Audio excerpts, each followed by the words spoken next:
Peace to you. Peace to everybody. Peace.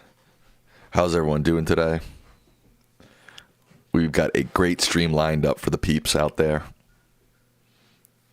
You know it, dog. For real. Who's in the chat right now? Say what's up in the chat if you're in the chat, if you're here, if you're tuned in, if you're here live.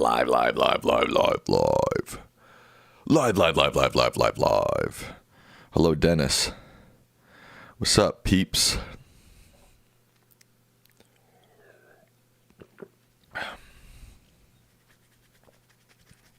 My dog's outside squeaking, but whenever I let him in here, then he just wants to go out instantly. So it's kind of like, you know, what do I do? Do I let him in and then he just wants to get out 30 seconds later, or just leave him out there? That's the real questions I deal with on a day-to-day basis, guys. The hard-hitting questions. The hard-hitting facts. You know what I mean? Only Dennis is out there? I know there's more of you out there. I can see it. I can tell. YouTube tells me exactly how many of you are out there. So you can't hide. That sounded creepy as hell. I knew before I started saying that it was going to be creepy, but I said it anyways. Do I regret it? Yeah. Okay, Rachel Walters is here. Hello from Idaho. Shout out to Idaho. I've never been to Idaho. Peggy Cox says, hi, Sam. Excited. I have registered for Dr. Lickman's course. I said your name, Rachel. That's for sure. Also, let me see if I can find it. Where is it? If you haven't filled out our merch form yet, please do so. I'm going to put it in the chat right now. Merch form, and link it or pin it.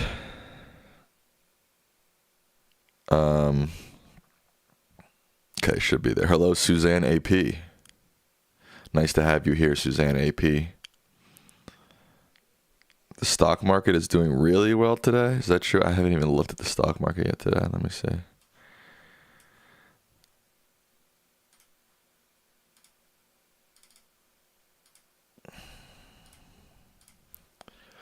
Stock market.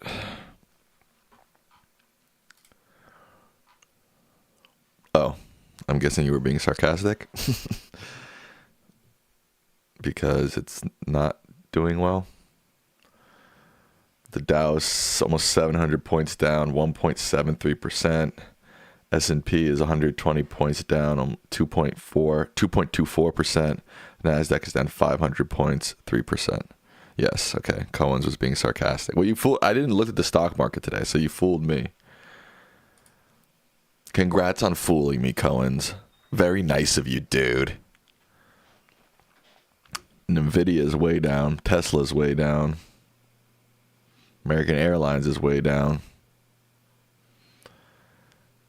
Not surprising. Hello, Joe Brooks. How you doing? I've been, I was watching a little bit of Friends recently, and I was like, man, this show is, I forget how funny this show is. And I was talking about it with two friends of mine, two non-white friends of mine. They're like, bro, no one who's not white okay. If you're not white, you don't like Friends. If you're white, you like Friends. Is that true? Hello, Yenny. They're like, only white people like Friends. I was like, I don't know if that's true. I mean, it's true to a certain extent. But for example, I know other people who are not white who like Friends. So, I mean, I know they're wrong, but I get what they're saying, I guess. Let me do a poll. Is Friends only funny if you're white? Yes or no?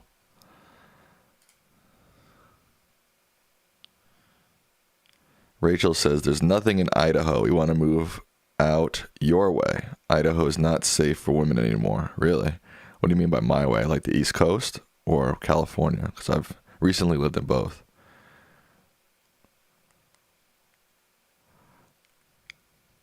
All right. 80% say Friends is not only funny if you're white. Sometimes you have to have these deep philosophical questions, guys. Is Friends only funny if you're white? Yes or no?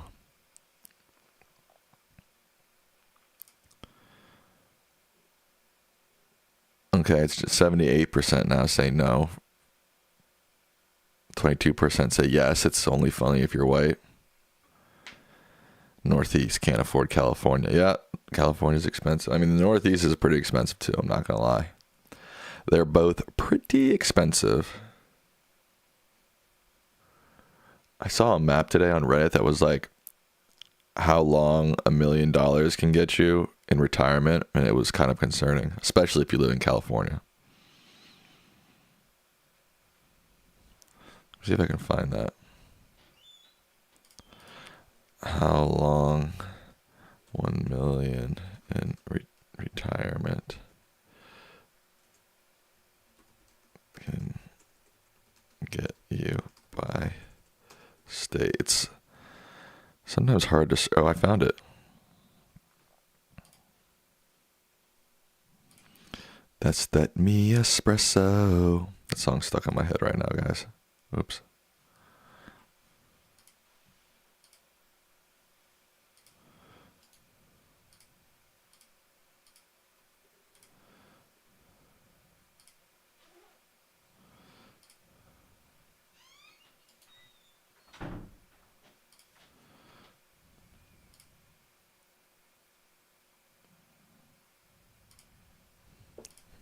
Sorry.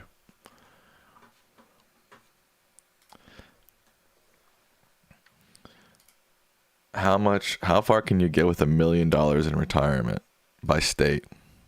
Has anybody seen this before?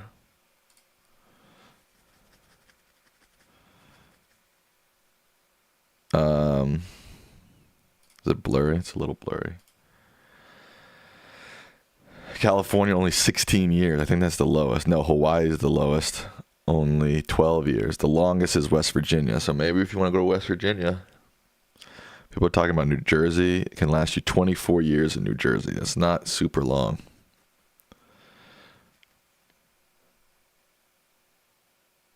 What's the last movie you saw in movie theaters? Dennis says, I was in NYC the other day and saw the prices. AMC was charging $29. Is that real? $29 for one ticket? What's the last movie I saw in theaters? Let me check my AMC app, guys. NBD, I have the AMC app.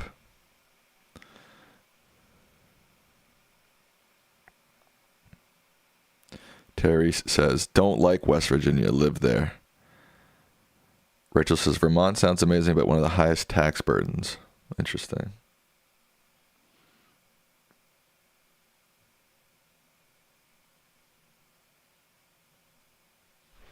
I haven't seen a movie in theaters in a while, I guess.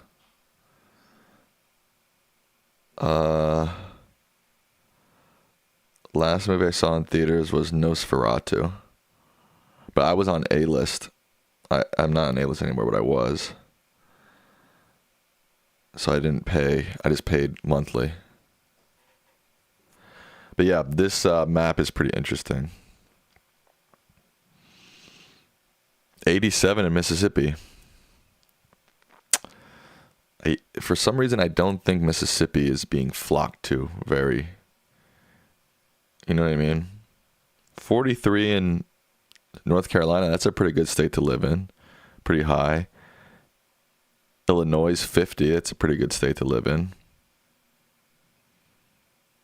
My home state of Maryland's 32. Better than New Jersey.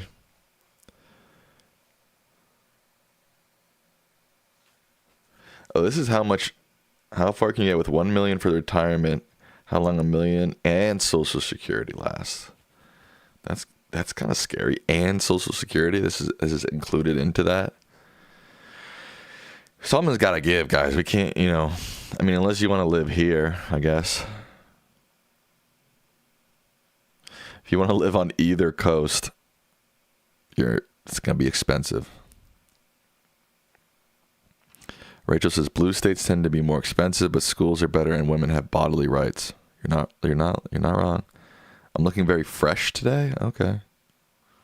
I guess that's a good thing.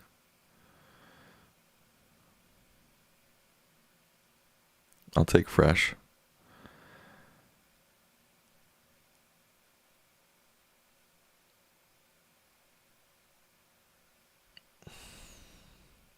Probably the best bang for your buck you could get is probably North Carolina, Illinois, maybe. Even Nevada is pretty low. That's surprising. Colorado's really low. Utah's really low. I mean, the whole East Coast is light pink, pretty much. Northeast, at least.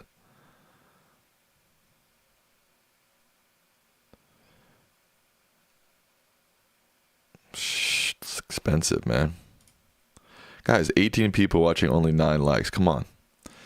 So we got 18 votes, and that's the full of what everybody's watching. 39% say yes. Friends is only funny if you're white. 61% say no. Now I wonder I would love to know the racial demographics of that poll. Who voted yes? Who voted no? But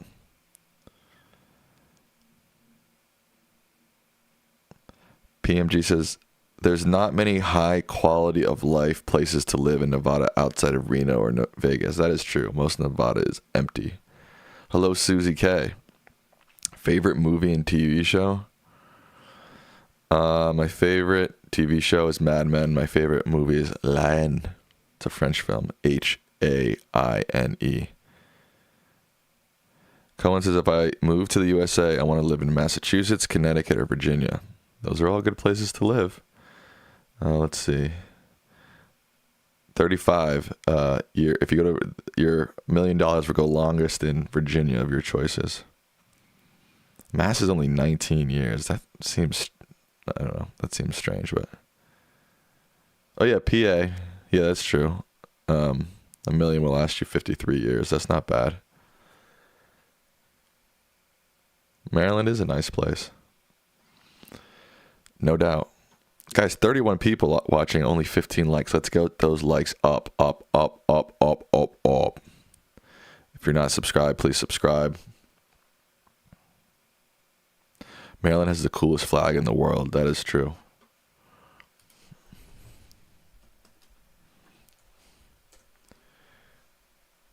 This is a dope flag. PMG says West Virginia is the best deal, assuming the water is okay. Your $1 million would go the longest in West Virginia. I mean, you could almost be born and just, if you had $1 million and you could never work a day in your life. 89 years, you know what I mean?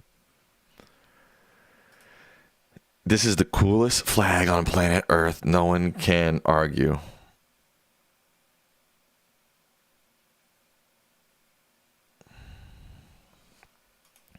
I've been to West Virginia a few times. I love West Virginia. It's beautiful. The job opportunities there are pretty slim, though. Not a ton of job opportunities there. That's probably why.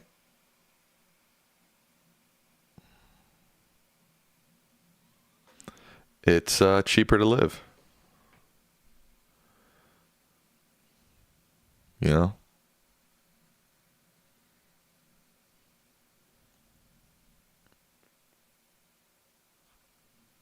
If retired, yes. The source of this is Go banking rates as of January 2025.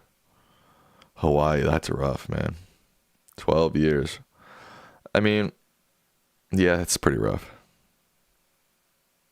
16, I mean, that's California. That's pretty damn rough. What's the worst state to live in your opinion? Probably like North Dakota. But I have no idea.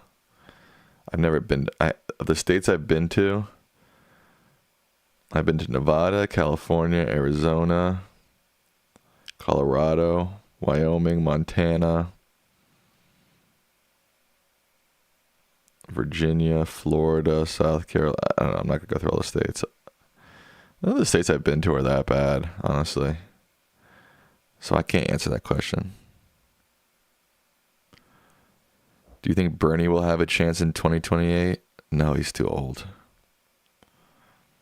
Susie K says, I love Maryland, Cali, and Utah. North Dakota is nice if you have high plains. I don't mean to throw I didn't want to do that. I don't mean to throw North Dakota under the bus. I just feel like unless you work in like oil and gas, there's probably not much opportunity for you in North Dakota, and there's not much. It's mostly empty.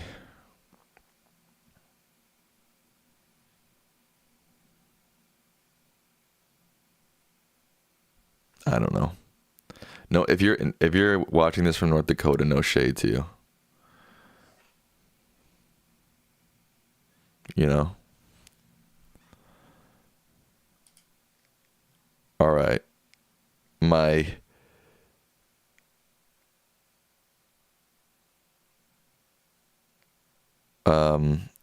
titular topic today is Trump in contempt of court. Now, if you weren't following the news today,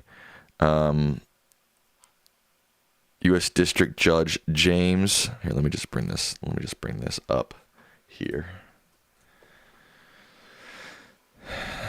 Judge finds cause to hold Trump administration in criminal contempt for violating deportation order.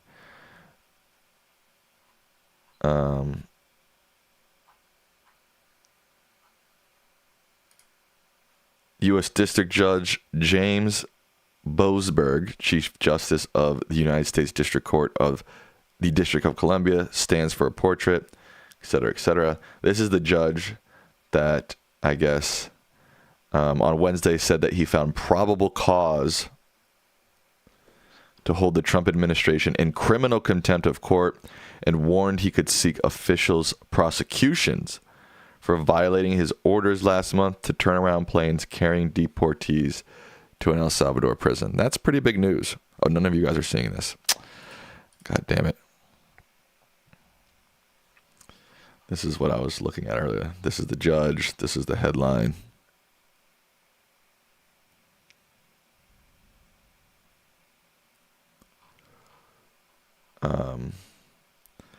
The ruling from U.S. District Judge James E. Boasberg, whom President Trump said should be impeached, marks a dramatic battle between the judiciary and executive branch of government over the president's powers to carry out key White House priorities. Boasberg accused the administration of rushing deportees out of the country under the Alien Enemies Act last month before they could challenge their removal in court, and then willfully disregarding his order that planes already in the air should return to the United States. The judge said that he could hold hearings and potentially refer the matter for prosecution if the administration does not act to remedy the violation. CNN says part of why, this is from Susie K in the chat, part of why Chief Justice Boasberg is moving cautiously is because he's trying to walk a tightrope, not letting the government off the hook for its misbehavior, but also not provoking pushback. Interesting.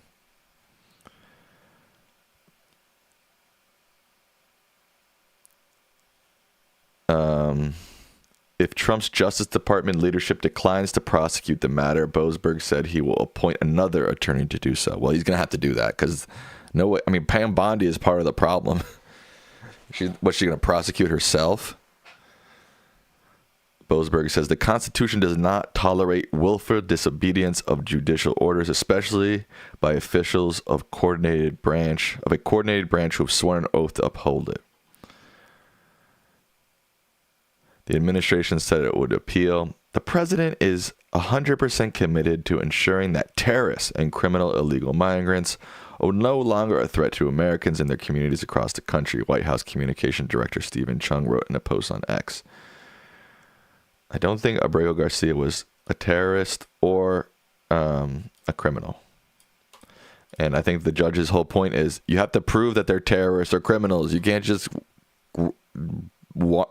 collect people off the street and be like, he's a terrorist and a criminal, out the door.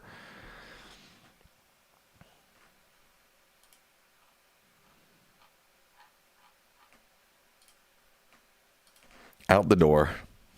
Let me put my headies on. Everybody knows now I call my headphones my headies.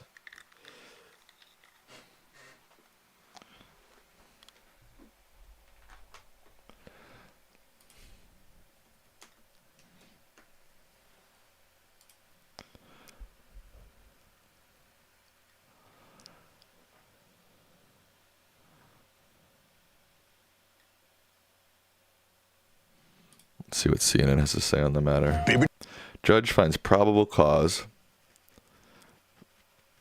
to hold Trump administration in contempt.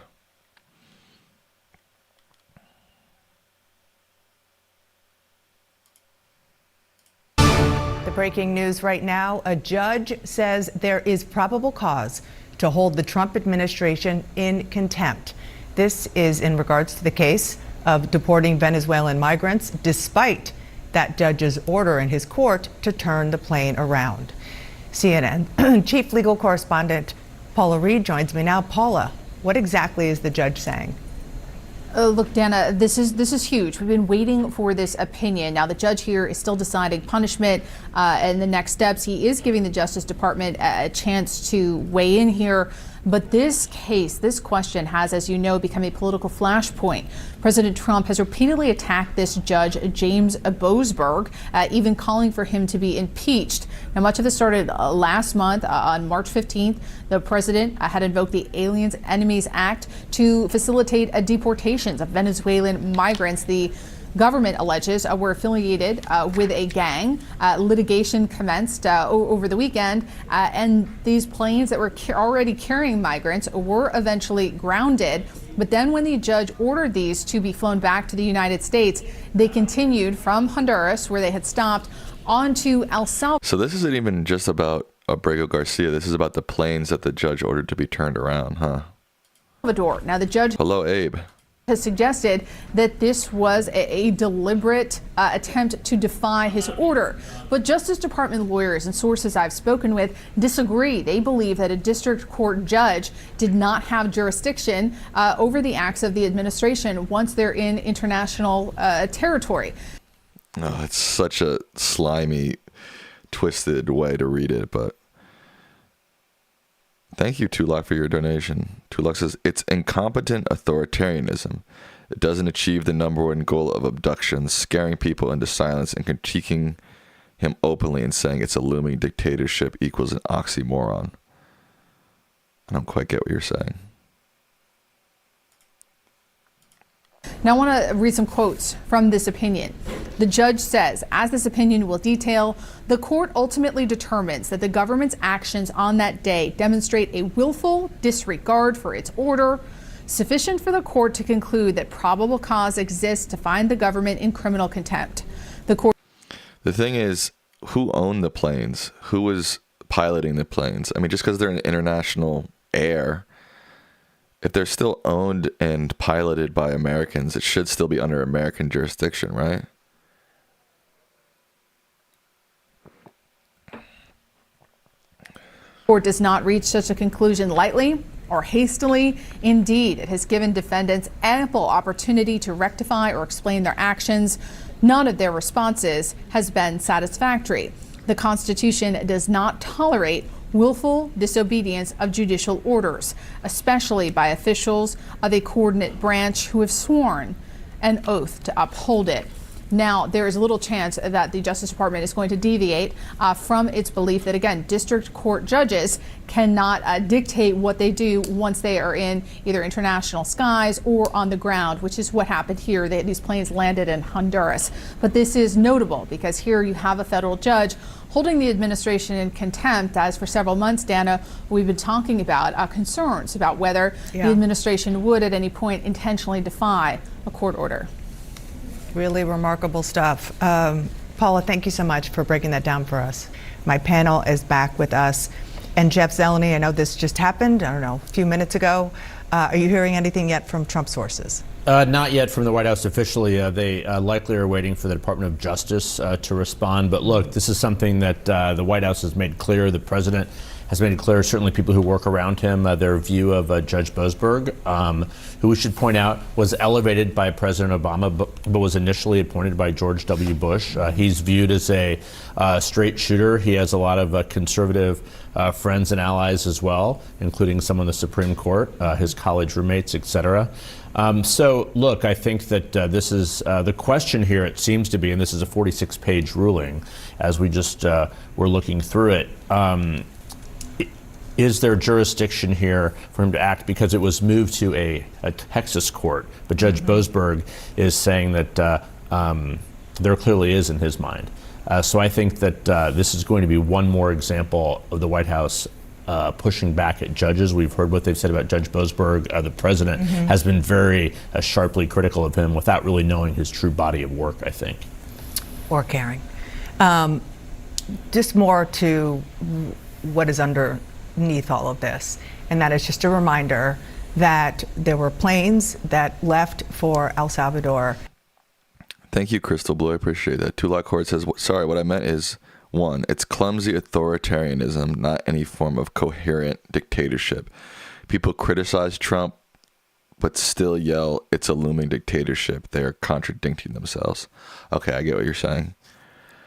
Dennis says, so the whole administration is in contempt, or is it select number of people? Unclear. I agree. It's unclear. And again, Pam Bondi is involved in this, so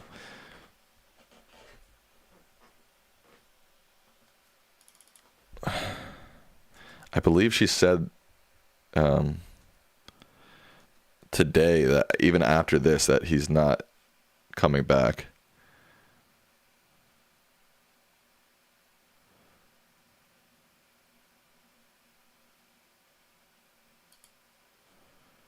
That's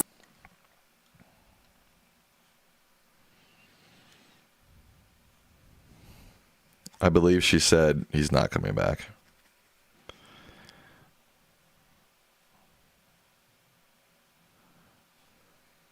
Period. But yes, and protect girls, period.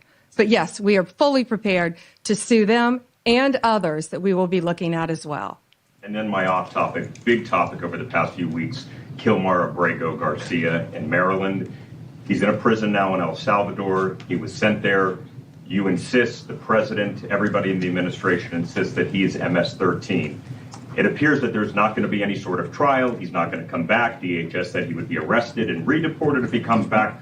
Why not show the American people the evidence that he's MS-13 so they can make an informed decision? And that goes the Good question. same with this Henry Josue Santos, who was picked up in Virginia, who is now presumably going to be deported as well. Why not show the public the evidence? Well, he is an illegal alien who has been living illegally in our country from El Salvador. ICE testified. An immigration judge ruled he was a member of MS-13. An appellate judge ruled he was a member of MS-13. Hard stop. He should not be in our country. He was deported. They needed one additional step in paperwork, but now MS-13 is characterized as they should be, as an FTO, as a foreign terrorist organization. So he is not coming back to our country. President Bukele said he was not sending him back. That's the end of the story. If he wanted to send him back, we would give him a plane ride back. There was no situation ever where he was going to stay in this country. None. He would have come back, had one extra step of paperwork, and gone back again. But he's from El Salvador, he's in El Salvador, and that's where the president plans on keeping him. Yeah, he ain't coming back. I mean, I think this case, this contempt of court is about the planes flying to Honduras. I don't think this is about Abrego Garcia. So, yeah, he ain't coming back, folks. So apparently there's a special guest coming. It's air or something. So she said a couple of key things. She said that ICE testified that he was an MS-13. From my understanding, they were using that. They were using an informant who said that he was part of MS-13, but the informant said that he was part of a New York chapter. He's never lived in New York, so that's shaky ground. There was a judge, I think, that said that the informant was reliable. I don't know. She said the judge ruled that he was MS-13. I don't think that's true. Third, she's talking about an appellate judge. I don't know anything about that, unfortunately. Why do they even have critical journalists in the White House? I don't quite understand your question.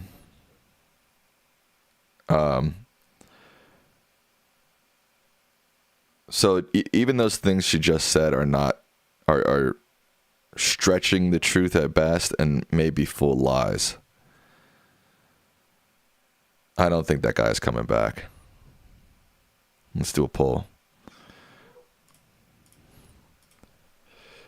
Do you think Abrego Garcia is coming back to the U.S.?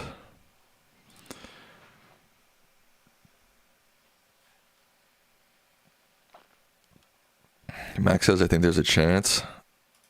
If the Supreme Court clarifies, maybe there's a chance. For some reason, when I first saw this today, I thought this was in the judge finding them in contempt was in relation to Abrego Garcia, but I don't think it does.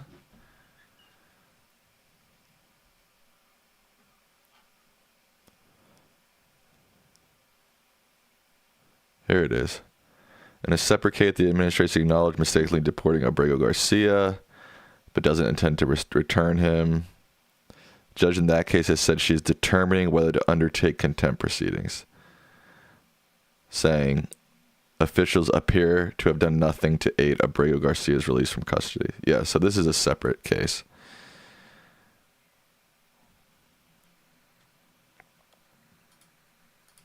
He might come back with a separate administration. Well, I'm talking about within the next, I don't know. Is this administration going to bring him back? I guess is the poll question.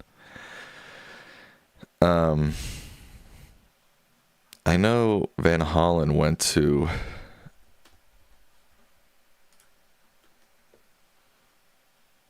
the Maryland senator went to El Salvador today. I just landed at the airport in San Salvador a little while ago. I'm now en route into the city. Looking forward to meeting. I need to get him a better mic, bro. Come on. With the team from the American Embassy. And I do want to thank our Foreign Service officers and the whole team at this embassy and embassies around the world for all the good work they do on behalf of our country. I'm proud to co-chair the bipartisan Foreign Service Caucus that stands up for the men and women who are serving our country overseas and at home in the State Department. After that, I hope to meet with some high-level government officials from El Salvador. As I've said before, the goal of my visit is to talk to people here about the release of Kilmar Abrego Garcia. I told his wife and his family I would do everything possible to bring him home, and we're going to keep working at this until we're successful. I also hope to have the chance to meet with him, but we'll have a better idea if that works out a little later on. All right. We'll see what happens, but I don't think he's coming back.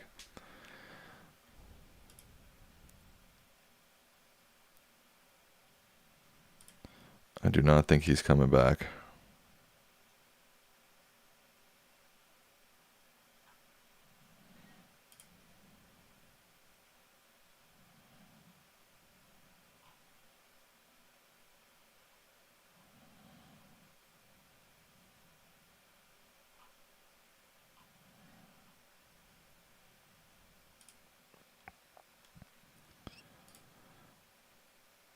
Max says the administration is losing the court of public opinion.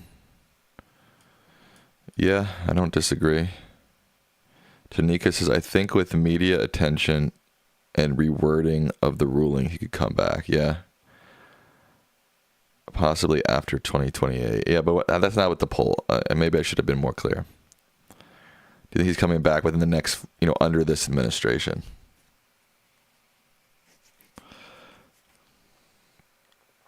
Who do you guys think this special guest is?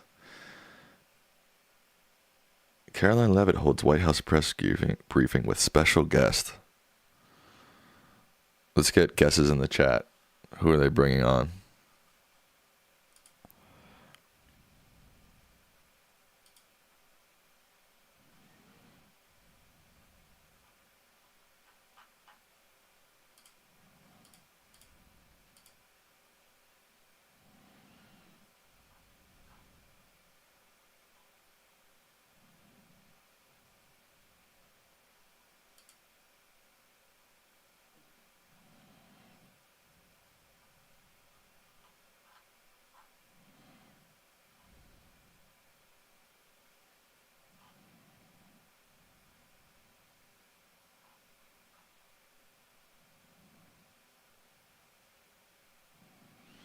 The U.S. Building Trades president demands return of union worker Kilmar Abrego Garcia. Interesting.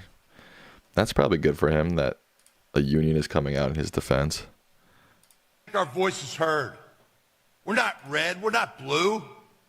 We're the building trades, the backbone of America. You want to build a $5 billion data center? Want more six-figure careers with health care retirement and no college debt? You don't call Elon Musk. You call us. North America's building trades unions. And yeah, that means all of us, including our brother, smart apprentice, Kilmar Abrego Garcia, who we demand to be returned to us and his family now. Bring him home. Wow.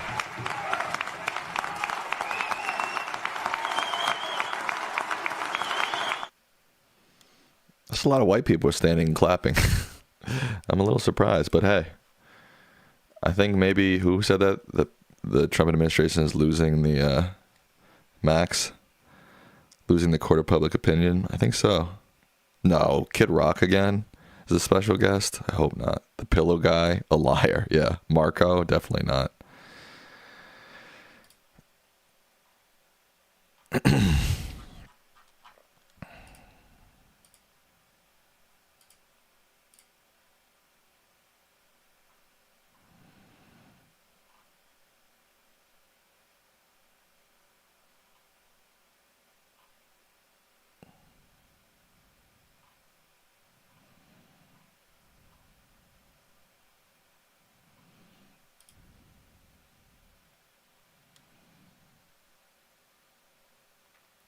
Max says it's possible Trump will reverse this just like he did with tariffs.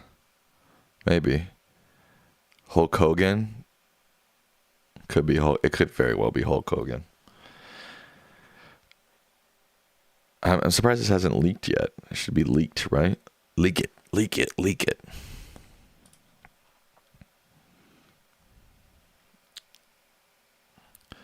Leak it, leak it, leak it.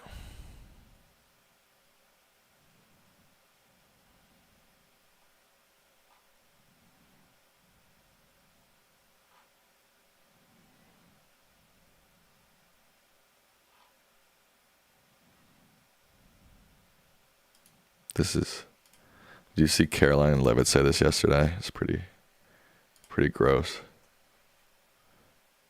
No, the Democrat and media outrage over the deportation of Abrego Garcia, an MS-13 El Salvadorian illegal alien criminal who was.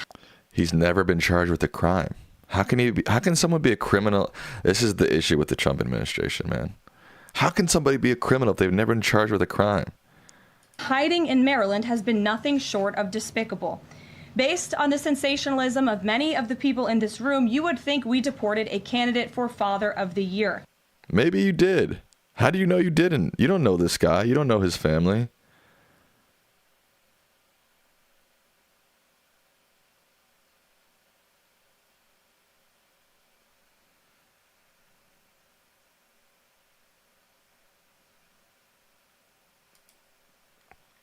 Maybe you did deport the Father of the Year.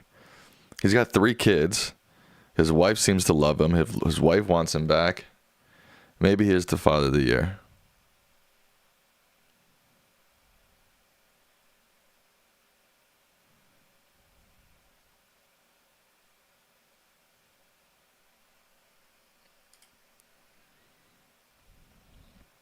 Susie K says, I just don't get why they keep saying he's from El Salvador, therefore he was deported to El Salvador. No, he was sent to one of the most dangerous prisons in the world. It was very clear that the last ruling on this guy was that he was not meant to be sent back to El Salvador. He was protected by a court, by a judge, from being sent back to El Salvador. Amber Owens says the special guest is Sarah Palin's corpse. I think she's still alive.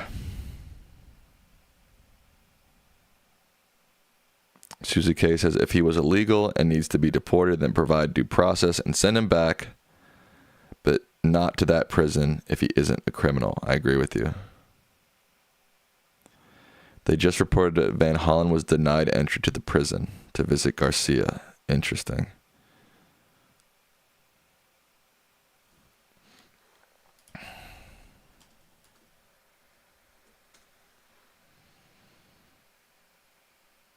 Yep, here it is. 2 hours ago, not even that long ago. El Salvador denies senator visit with mistakenly deported man. Come on, guys. Now you can't even visit. I mean, you can visit criminals, right? Now you can't even visit criminals. Supreme Court created this monster. I agree with you, Max, to be honest.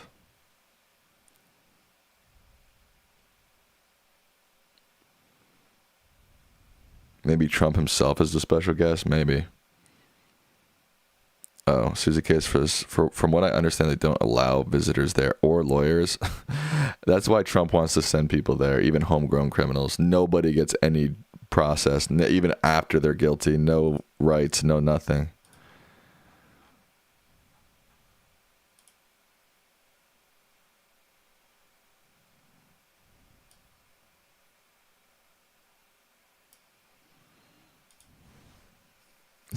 This is a funny meme I saw. Hold on.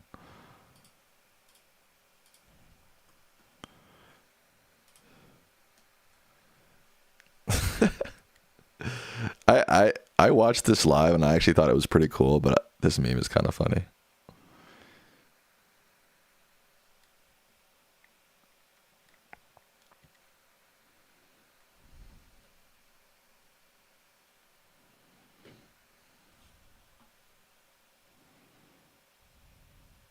Sam, how many Americans look at Caroline Leavitt and think she's likable? Probably a lot, honestly. I mean, a lot of people voted for Trump. At least a third of the country probably likes her.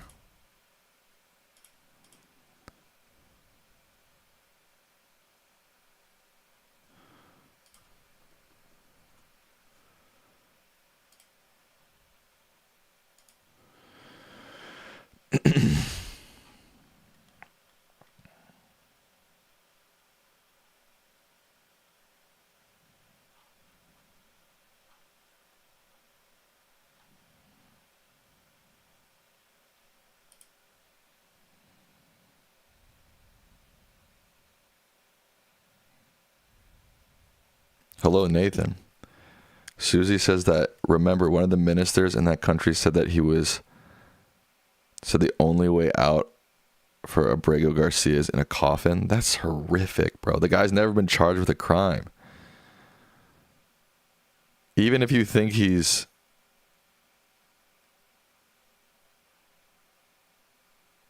an MS-13 member, which we don't even know for sure, he's never been charged with a crime. Here's Van Hollen. Hold on. Talking about it.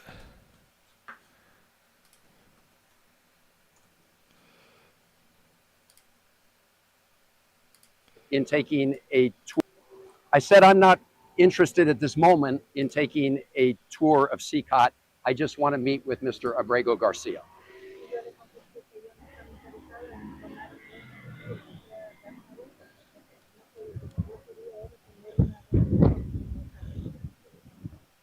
He said he was not able to make that happen.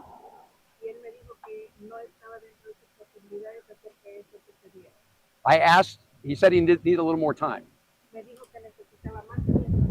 I asked him if I came back next week, whether I'd be able to see Mr. Abrego Garcia.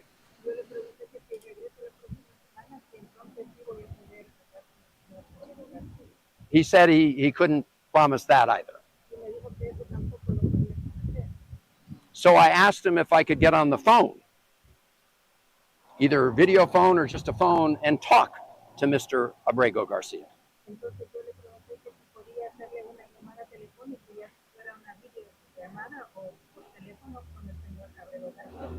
So I could just ask him how he's doing so I could report back to his family.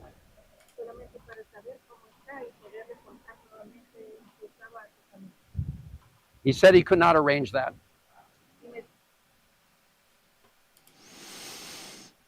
Damn. Oh. And the promise to secure our homeland and deport violent alien criminals from our communities. That is why the American people overwhelmingly reelected him back to this office, and it's why the American people defeated the Democrat Party in devastating fashion. Today, we have officially learned Democrat officials still refuse to accept the will of the American people.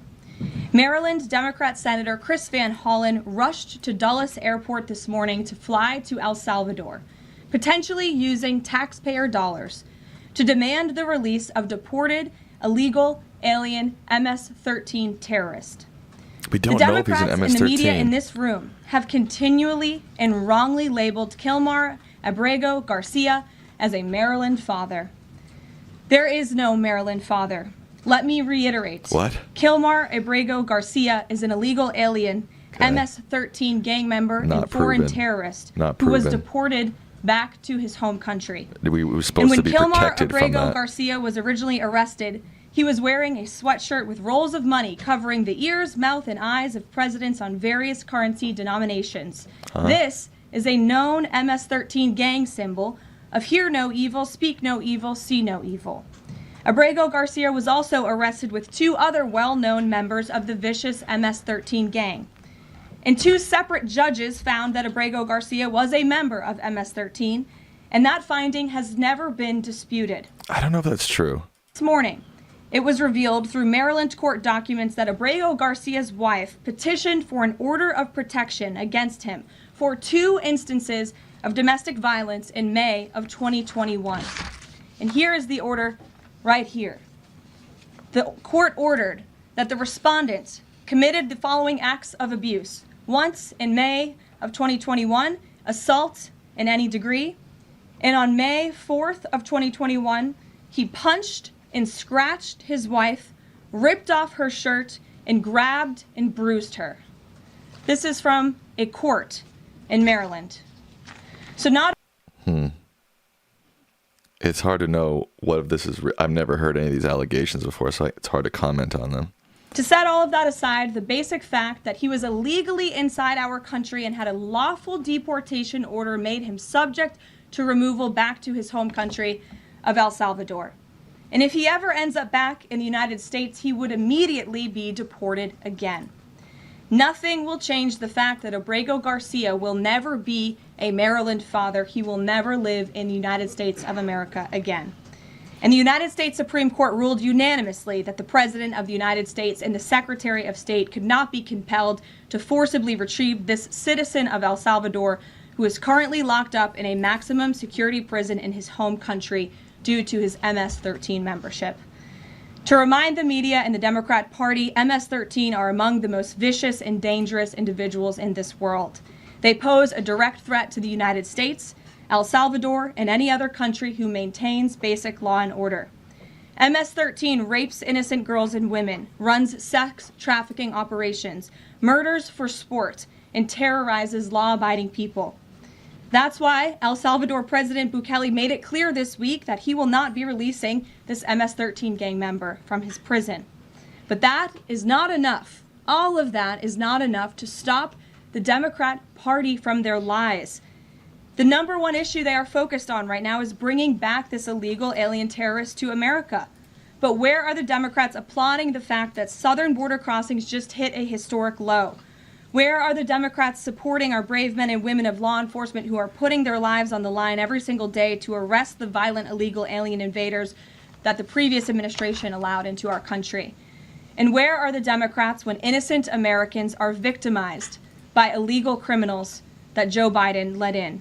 It's appalling and sad that Senator Van Hollen and the Democrats applauding his trip to El Salvador today are incapable of having any shred of common sense or empathy for their own constituents and our citizens.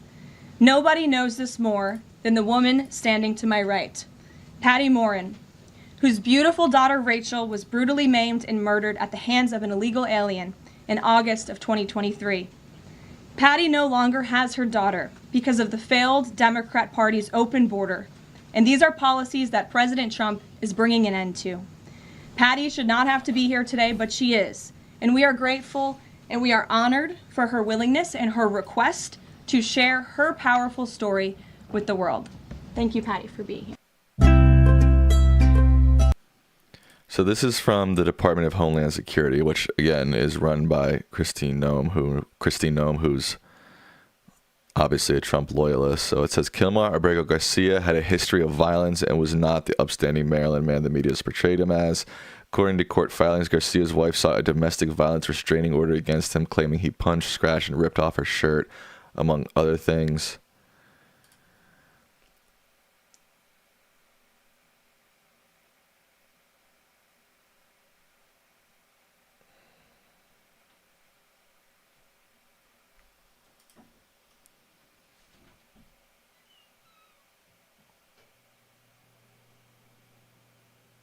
It's hard to read. It's blurry.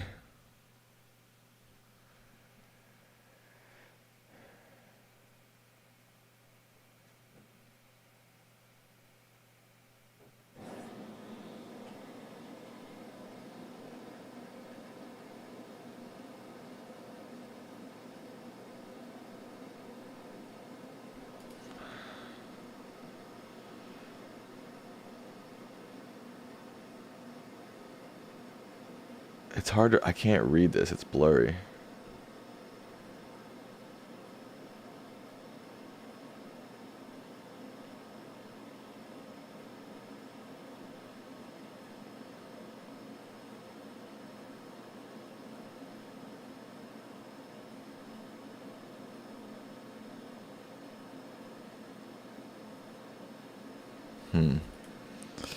Blurry on purpose, you think so?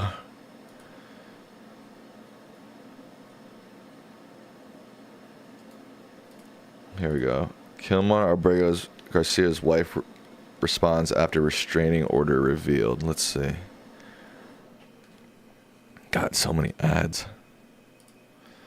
Kilmar Abrego Garcia's wife, Jennifer Stefania Vasquez Sura, responded after the Department of Homeland Security posted a 2021 restraining order that she sought against the deported Maryland man currently in prison in El Salvador.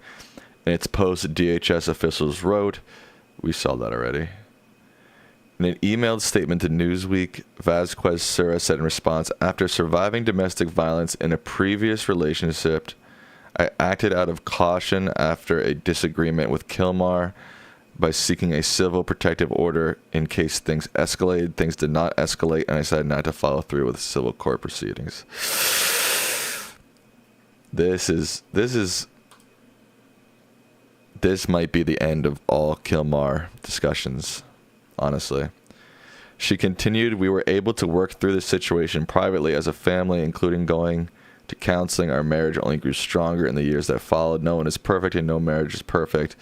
This is not a justification for ICE's action of abducting him and deporting him to a country where he was supposed to be protected. Kilmar has always been a loving partner and father, and I will continue to stand by him and demand justice for him. She's completely right. Just because she filed this doesn't mean that the law his protected status should have been removed without due process. It doesn't justify ICE's actions. I totally agree with her. But in the hearts and minds of Americans, I think this may be the thing that completely ends the discussion of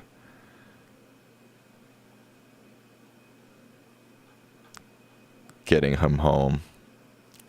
I don't know. It's hard to tell.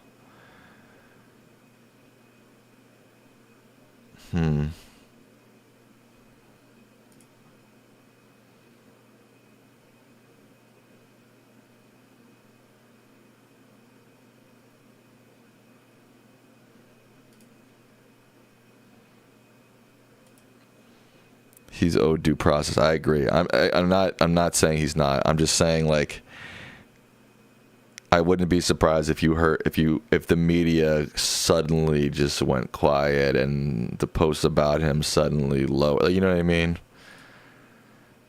I'm not saying anything that was done to him was right, but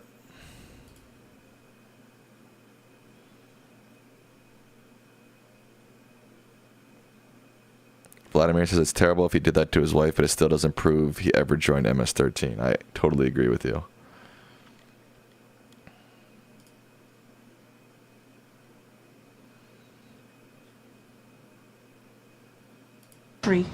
There was no remorse on his face at all. This is a sad story. I just don't want to hear it. I feel bad for this woman, and obviously whoever her loved one should have never been killed, but it's just too sad. I can't hear it. You think there'll still be a strong effort to bring him home? That's really going to tarnish his character. All right, let's do a poll. Do you think we'll hear less about him, Garcia, after this domestic violence leak? Yes, we will hear less. Yes, we will hear less. No, we will hear the same or more. Hello, Philip H.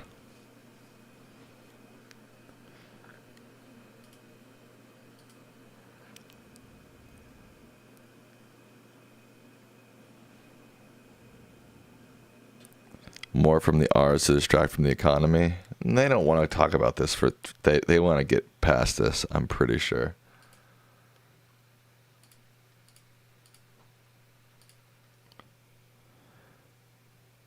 What's a domestic violence leak? The Department of Homeland Security posted this on X, which is a court filing that Garcia's wife sought a domestic violence restraining order against him because he, quote, punched and scratched, ripped off her shirt, and grabbed and bruised her. That's not a good look. And her statement, obviously, it's about as best as she can say, but I don't think it's gonna save this guy.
Max says it looks bad, but I'll give a chance he'd return at some point in the future.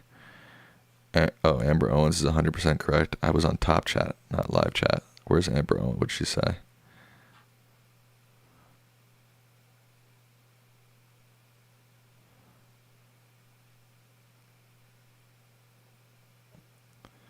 Amber says, doesn't matter if he's a murderer, his rights were violated by kidnapping him. The issue is bigger than him. It affects all U.S. citizens. I agree with you. I'm just talking about, again, how the media reacts to stories, how the American public reacts to stories. This will definitely damage his... She done? Thank you. Thank you. Please, thank you. So sorry for your loss. Thank you. Please tell the truth. Exactly. Tell the truth. Yeah. Tell like how violent it really is. This is about protecting our children. It's more than just politics or votes or just anything. It's about national security, protecting Americans, protecting our children. Thank you. And thank you for listening. Thank you. Thank you. Oh, I made a good cry.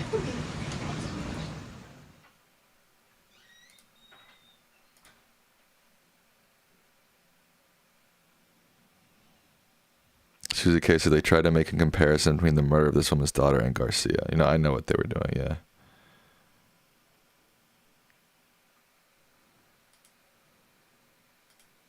I don't know. 60% say no, we will hear the same or more about Garcia even after this domestic violence leak. I don't know.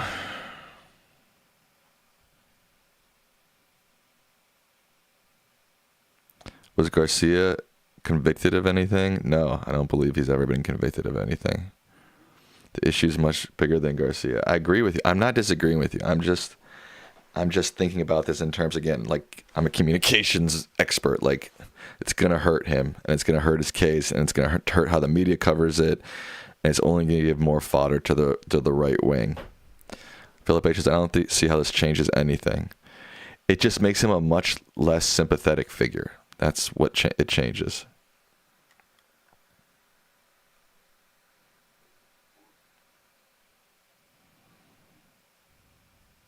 Tony says, what about all the innocent children killed in schools? Republicans won't talk about that. I totally agree with you.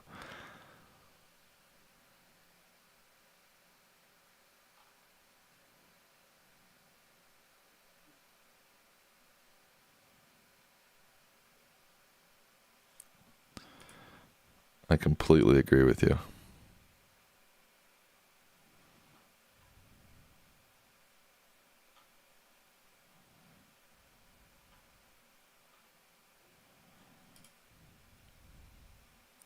Philip H.'s sympathy isn't the issue. The law is the issue. I'm not disagreeing with that. I'm not disagreeing with any of your points. That I totally agree with it. I'm just saying sympathy matters in the court of public opinion. It matters how the media covers it. It matters how people discuss it.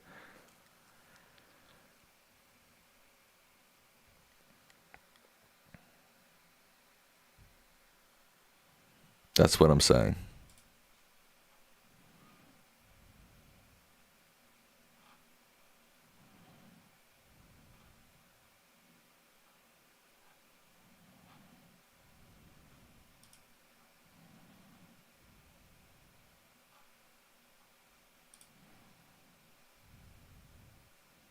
PMG says, Trump holding tough on crime as he loses control of the stock market. Yeah. Max says, I don't think public opinion will be swayed by this. Really? Okay. Philip H says, it'll bring out some hidden race. This is what you're saying. They would justify it based on this. Yes, they will I don't know about the hidden racist thing, but people will begin to justify what Trump did based on this guy being a alleged domestic abuser. Mehdi says, dude is cooked. Mehdi's the only one that agrees with me, it seems. Yes, I watched the parts of the White House press briefing. Do Americans want to be deported? No, but every American, of course, think it'll never happen to them. You know? Trump is a domestic abuser? Good point. Very good point. I mean, he's a rapist for sure.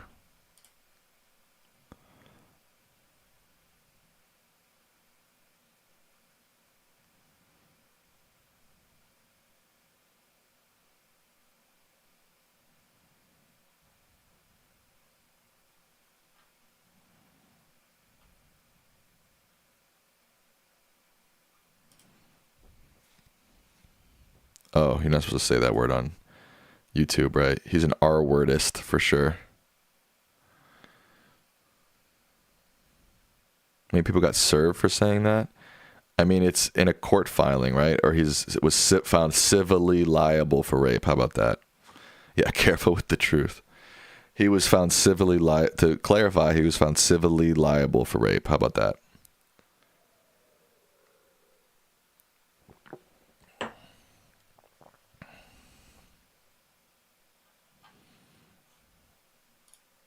58% say that we're going to hear more about him. All right, I guess you guys disagree with me. I get that.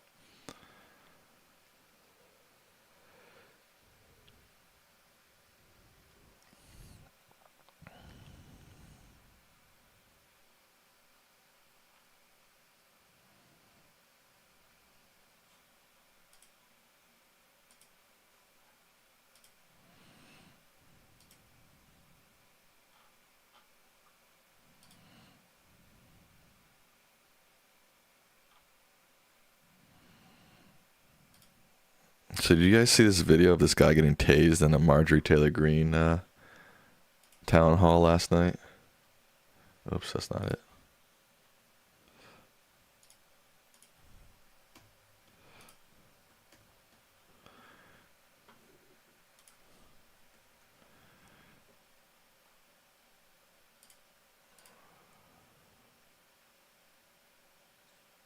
Oof.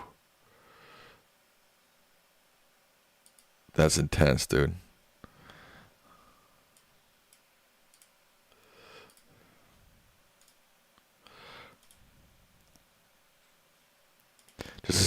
So, oh, you guys can't see this, can you? Actually, it's probably best if I don't show this now that I'm thinking about it.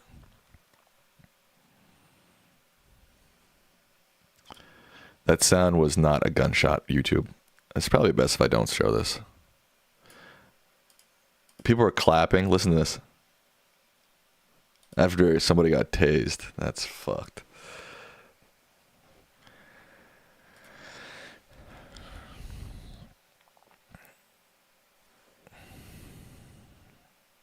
Max says, I think a great majority of Americans will have enough of this administration soon enough. Trump is out of office in 2027. You mean like he'll be impeached and he'll be out by 2027? Joe says, I think this will have a minor impact, especially with his wife's response. I mean, I thought his wife's response was about as good as it could be without just saying it's not true. Maddie said, should he be cooked based on the leak? No. But is he cooked? Absolutely. That's exactly what I'm saying. Adalia says the wife herself is campaigning for him to be released and brought back. I would think if she was that scared of him, she wouldn't want him released. I don't disagree with that either. I'm just saying in the court of public opinion, it's going to damage him. And I just feel like it's going to slowly disappear from public discourse. Am I drinking out of a pickle jar? No, I'm just drinking out of a, this is just a sort of a mason jar, some like juice place that my mom likes. And they give you glass jars to drink your juice out of. She just keeps them.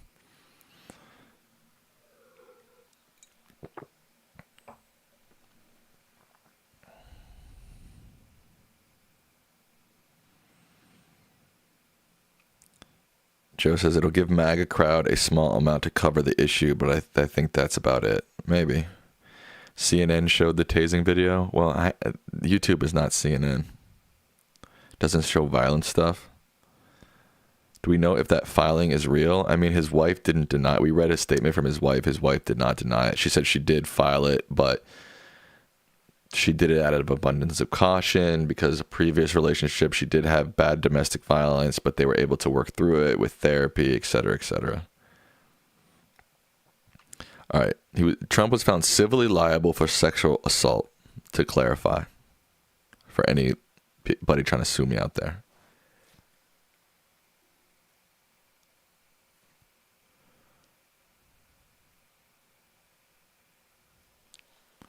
Nobody sue me, okay?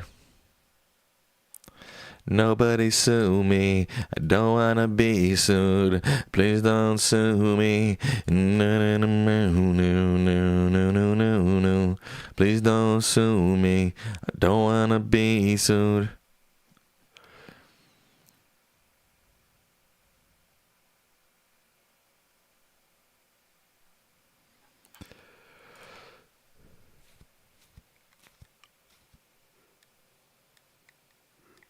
A Manhattan jury found that Trump sexually abused and defamed E. Jean Carroll. Okay, there you go. That's what I'm saying. To be clear. Please don't sue me. I don't want to be sued. Oh, no, no, no, no, no, no, no, no. I don't want to be sued. Not me, sued. No, no, no, no, no, no, no, no, no. Yeah, that's the issue with the R word. Okay.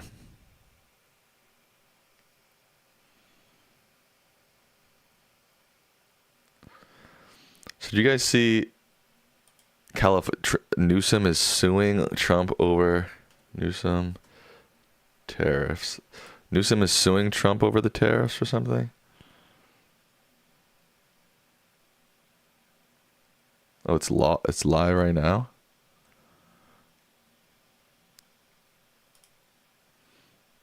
If you... Let's sing it, guys. I don't want to be sued. Let's not be sued.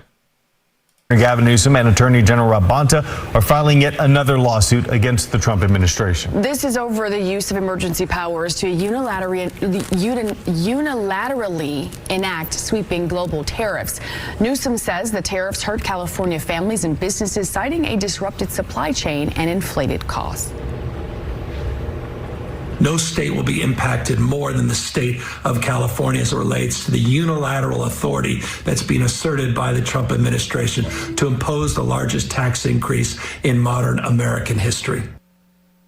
The lawsuit argues that President Trump lacks the authority to enact such sweeping tariffs, and that requires congressional approval. Newsom and Bonta will hold a news conference around 10:30. We will be streaming that news conference live on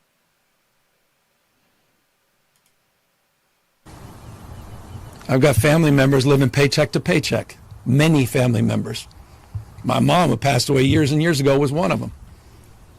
Where is this location? I mean, no rationale, no plan, no conscience to what it's doing to real people, no consideration of congressional responsibility. Where the hell is Congress? Where the hell is Speaker Johnson? True. Do your job. They're sitting there passively as this guy wrecks the economy of the United States of America, which has dominated the global economy. Don't take my word for it. The Wall Street Journal, we are the envy to the world, and overnight a wrecking ball to America's reputation, our role, and our relationship. And so I'm angry as a parent, as a taxpayer, as someone who has a retirement account that didn't come from wealth, no trust funds in my family. Got him. You know, worked hard all my life. A guy who has businesses. I know I'm blind trust, and I trust you can appreciate that I won't try to cross the line on that. But as someone who's built a business that also is export dependent, some of them, industries like ag that I'm involved in, I have a unique understanding. It's not an academic understanding of the stress that folks are going through. And so it connects on every level. And so I'm angry about this.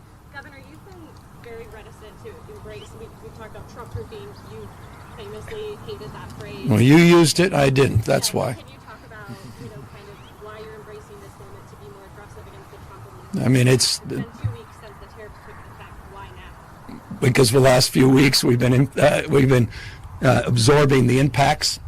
We've been looking at the law. We've been coordinating and collaborating with our Attorney General. We've been talking to other states, and we're the first mover. And that's what California does. Every one of the lawsuits that have been mentioned, we have been part of. We're funding. We're working in collaboration and partnership. So why now? Well, that's pretty consistent with past practice. And you may recall. I think this is old. I think this already happened because an hour ago they posted the section we just heard. Oh, God. JFK Jr.'s CDC autism hearing today was a nightmare. I'm not educated enough on public health, but from what I saw, it was just crazy stuff. Fed Chair Powell gives starkest warning yet on potential economic consequences from tariffs. Fed Chair Jerome Powell giving his starkest warnings yet when it comes to the economic impact of President Trump's tariffs. We are listening in on that. We're going to bring you some more of those key details. Fair to say, though, Wall Street understandably keeping a very close eye on this. Joining me now, business journalist and the host of Public Radio's Full Disclosure, Robin Farzad. Robin, good to have you here. So just a little bit of what we have heard so far from Chair Powell talking about the level of tariff increases he said is significantly larger than what's anticipated, and the economic effects will be too. He says that includes higher inflation and slower growth. These are stark comments. They're very direct comments, especially coming from Jerome Powell. Yeah, and it throws a monkey wrench kind of into his dual mandate of keep inflation under control and keep unemployment low. So what do you do if it's an exogenous shock? I mean, the playbook says you could go back to 1930 and look at the Smoot-Hawley tariff, and that was only 17 years after the Federal Reserve was founded. So you only have so much of a precedent to go on. Do you hike? Do you keep rates where they are right now? Do you give in to the White House and slash rates? It is a multi-trillion dollar question. Multi-trillion dollar question. I mean, what more do you need to hear from him? What more do you think Wall Street and investors are listening for? Because those comments off the top are a lot. Right. So if Wall Street at this point, are you rooting for bad news or good news? We're still creating a good amount of jobs, 5 years after the onset of this pandemic and this financial crisis. Remember, unemployment shot up to the teens. So prices are still a concern. There are still inflationary pressures across the economy. And if suddenly this gives cloud cover to a lot of companies preemptively, car makers, apparel makers, Walmart, Target, to go out and hike prices just purely in anticipation of inflation, and also the crackdown on immigration is on the margin inflationary. It's not going to free his hand to cut rates the way many people in MAGA and the White House and traders on Wall Street are romancing. Right. There's also, leading into these comments, you have the World Trade Organization now forecasting that the tariffs from President Trump and that resulting fallout are going to sharply reduce not only global, but U.S. economic growth. And they've said to expect that expectations for global trade this year have, quote, deteriorated sharply. Put that in perspective. The fact that it's deteriorated sharply, I mean, how quickly do we really start to feel this? You'll feel it. I mean, the perception and the shock just from a couple of weeks ago where he came out with that poster. But what's interesting to me is when you see this, it's not like Trump in the Oval Office is going to call in his Treasury Secretary. He's like, wait, did you just see what the World Trade Organization said? No, we can't possibly crash the global economy. He's happy to play with fire. As your prior correspondent was saying with the rule of law and the judicial system and the kind of the low-key constitutional crisis we have here. So that has to worry bankers, whether you're talking about the WTO, the IMF, the Federal Reserve, that you have a person here who believes these things work, believes in his methodology, going back to the 80s, that tariffs are good and we need to protect ourselves and cover our bases. And there's no evidence to prove that it actually works in real multi-trillion dollar reality. And who often puts pressure, right, at least through social media, on the Federal Reserve, telling the Federal Reserve, interestingly, to stop playing politics and basically do what President Trump wants. It'll be interesting to see what the reaction is to these comments once Jerome Powell. PMG says Powell is bluffing Trump to fire him. I kind of had that same thought as I was watching this. It's kind of like, I kind of had a similar thought. I'll finish speaking. Robin, we have to leave it there, but great to talk to you. Thank you. Moments ago, Fed Chair Jerome Powell giving his starkest warning yet on President Trump's tariffs. The level of tariff increases announced so far is significantly larger than anticipated, and the same is likely to be true of the economic effects, which will include higher inflation and slower growth. Tariffs are highly likely to generate at least a temporary rise in inflation. The inflationary effects could also be more persistent. Wall Street clearly not a fan of. Amber Owen says, if this were a Democratic Party candidate crashing the entire world economy, we'd literally never hear the end of it. I never want to hear another poll that says R's are better than D's at the economy. Good point, Amber.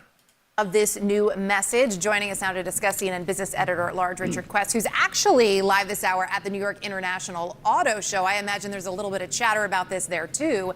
So Powell here said the public's going to pay for these tariffs and basically said, brace yourself, there's some pain coming our way. Yes, and although he had said this before, just a few weeks ago, he sort of alluded to it and made some tangential reference. This time it was full throttle. Anybody who's used to Fed speak knew exactly what Powell was saying, that inflation is going to go up. The worry is that that inflation, once it arrives, will be persistent on top of that which is already in the system. And, you know, you go 1 + 1 + 1 equals, it means that the Fed won't be able to lower interest rates. Because what the Fed chair said is that the dual mandate, full employment, price stability, are now about to go into conflict. They're going to have higher inflation, and that's going to mean higher interest rates for a longer period. How much longer? How high? What they're going to do, no one knows because it's so uncertain. But this is not the canary in the mine. This is actually the man walking in front with a red flag. Yikes. Well, a red flag, but when it comes from Jerome Powell, right, it does hold a certain significance for him to be that direct. U.S. retail sales jumped. Philip H. says, ours have never been close to as good at Dems for the economy. Yeah, I don't know why the public perception is the opposite. It makes no sense. Washington Post is reporting that the Trump administration is seeking to deeply slash budgets for federal health programs, a roughly 1/3 cut in discretionary spending by the Department of Health and Human Services. Is that true?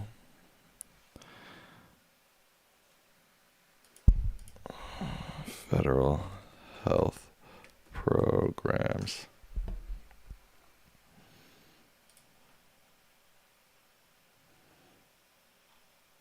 I don't see it. Can you email me that article, Ian? lichtman.sam@gmail.com. 1.4% in March, the largest monthly gain in more sales, jumped 1.4%. Does hold a certain significance for him to be that direct. U.S. retail sales jumped 1.4% in March, the largest monthly gain in more than 2 years. But some economists believe the surge may have been fueled by consumers rushing to buy in an effort to beat the likely higher prices that will result from the tariffs. California is suing the administration over those levies. Governor Gavin Newsom argues the president doesn't have the authority to unilaterally impose them on Canada, Mexico and China, the state's 3 largest trading partners. Let's go beyond those numbers now. CNN business and politics correspondent Vanessa Yurkovich joins us. Jerome Powell has said some of these things before, hasn't he? But there felt like more urgency to them. That was probably expected. But just explain why the numbers seem quite positive that we're getting on the economy right now with this background. Yeah, I mean, I'll start on what Jerome Powell just said. And as you note, he has said some of this before, but I think he's taking this a step further. And he has said that he expects higher inflation, slower economic growth. And with that, he also expects that unemployment may rise. That is something called stagflation. And that is something that the Federal Reserve has a really tough time with because they can only sort of tackle one of those 3 things at only one of those 3 things at once. They can't do it all at the same time. So markets right now, you can see, are reacting to this. You see the NASDAQ down more than 3%. You have the Dow down over here more than 600 points. And this all really started after Jerome Powell started speaking. Yes, markets were rattled because of some news with NVIDIA saying that the U.S. government had put new restrictions over the exporting of their chips. So tech stocks were already a little bit shaky. And now you have this from Jerome Powell essentially saying that tariffs are going to make it harder for the Federal Reserve to do its job. Listen to what he just said. Why would this guy get new permanent teeth? Jeez Louise, these ads are cray. Our obligation is to keep longer-term inflation expectations well anchored and to make certain that a one-time increase in the price level does not become an ongoing inflation problem. As we act to meet that obligation, we will balance our maximum employment and price stability mandates, keeping in mind that without price stability, we cannot achieve the long periods of strong labor market conditions that benefit all Americans. We may find ourselves in the challenging scenario in which our dual mandate goals are in tension. And now he said right there that the dual mandate goals will be in tension. That is full employment, and that is keeping prices stable for Americans. So he said that we're not there yet, but that is what may be coming because of the uncertainty. Blah, blah, blah. We get it. Tony says, Sam, let's lighten up. Please talk about the brainworm Kenny. That's going to lighten up the mood, is talking about RFK Jr. That dude is nuts. I don't know if that's going to lighten up the mood. PMG says, replacing terms like minimum wage with blue collar wage or something that emphasizes a career and not a dead-end job. I agree that minimum wage is not a good term. I don't know if I like blue collar wage, because that feels like it only applies to, like, I don't know, men wearing blue collar. Like, I don't know. Yes, I got it. Sorry, let me pull that up, Ian.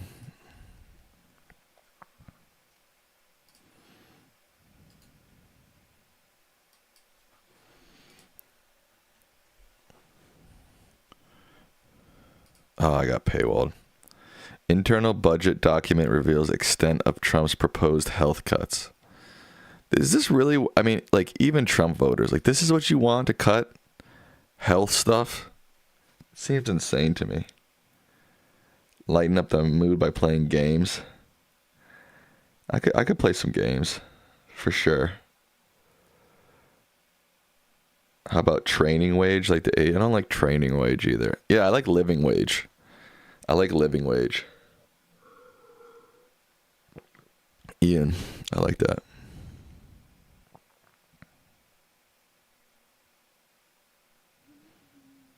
Read my last comment. What's your last comment, Max? Let's see.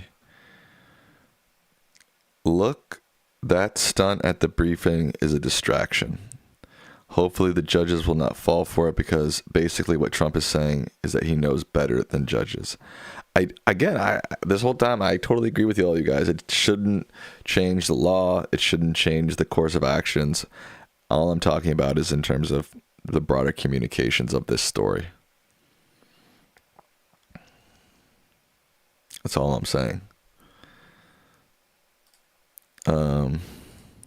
New poll.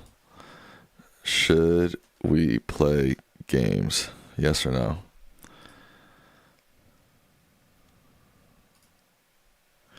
It's not a living wage, though. You can't live while making that amount of money. Let's call it a death wage. I see what you're saying, but that's why there should be a federal living wage. That's the point. War games? I don't know what game, but if you'd like to move on from current events onto games, vote yes. If you want to stick with this format, vote no.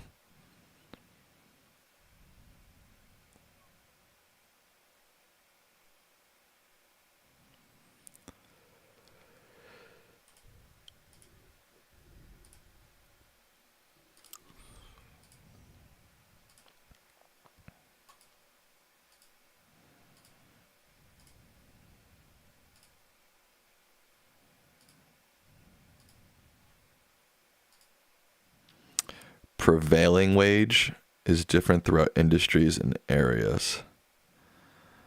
I like living wage, especially if we're able to get a federal living wage. And I think it'll be harder for Republicans to combat it if we need to raise it. It's like, oh, you don't want to raise the living wage? Think how bad of a messaging and like that's going to sound, you know? Hit them where it hurts. And the thing is, that's great messaging for the Dems. It's like, oh, this isn't a living wage, then we need to raise it federally, you know?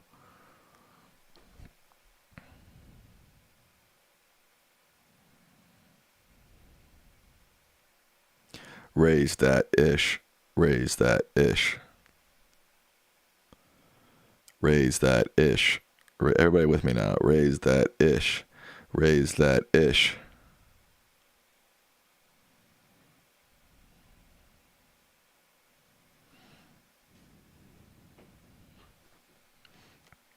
All right, we got 23 votes, but we've got 46 people watching, so I'm going to need more votes on games. Hashtag games. Hashtag games. Don't forget to fill out the merch form, guys. It's pinned in the chat.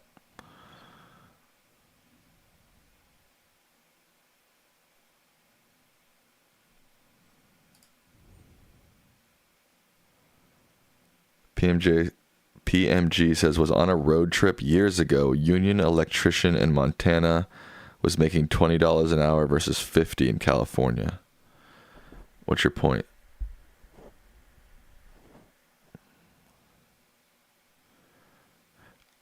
What's your point, bruh? We got 51 people watching. We only got 26 votes. I need more votes here, folks. I need more votes here. I don't know what that was horrific. I don't know what I just did.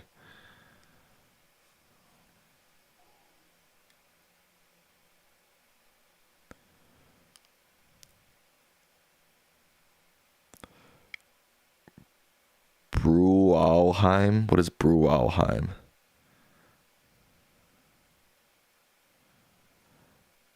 Have I reached Master Navigator class in Geogesser? I don't think so. Ian says, since 2009, the national minimum wage has remained at $7.25 an hour. 16 years of waiting. No doubt.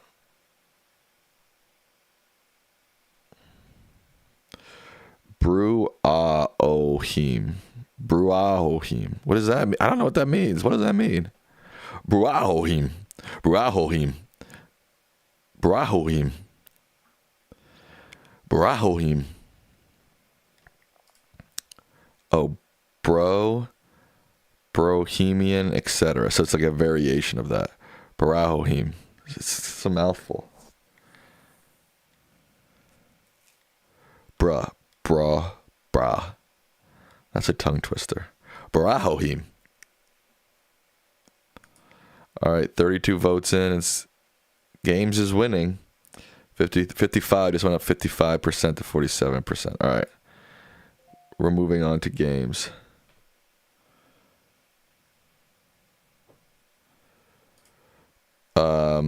Put in the chat what you want me to play. I'm open to new stuff. I'm open to Geogesser. I know Last of Us has been a popular request. I'm open to that. So you want to see me play Paper, please? What is that? Minecraft? I'm not playing Minecraft. Susie K says Geo. Joe says Doom. Blueprints or Last of Us. Make a poll, but I want to know what the options. You know, what the more I see in the more similarities I see in the chat, the better I can put into the poll. Play Cyberpunk, RE7, Duke Nukem 3D. What's Papers? Papers, please.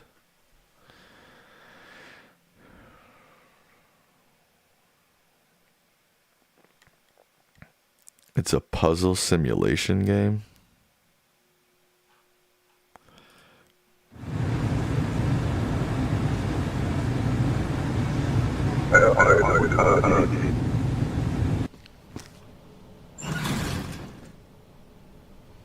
This is gonna give me nightmares. I have to approve or deny people's visas. This doesn't seem very politically correct of the moment. You know what I mean? What's in the library? I don't have it on Steam. I don't have a big library. I've got Spider-Man and Ghost of Tsushima. Both I've beaten. So I'm going to have to probably buy a new game.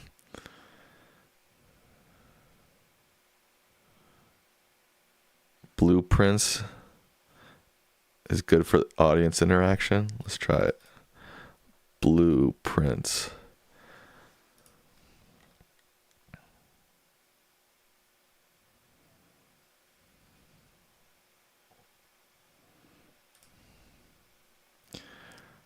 Welcome to Mount Holly, the mysterious manor with shifting rooms. In Blueprints, you embark on a genre-defying experience filled with a unique of mystery strategy. All right, let's watch the trailer. I can't wait for my parents to meet you tomorrow.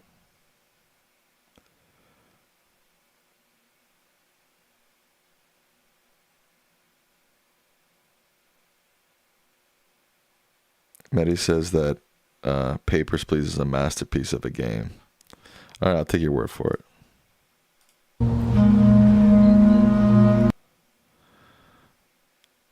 Freaking songs.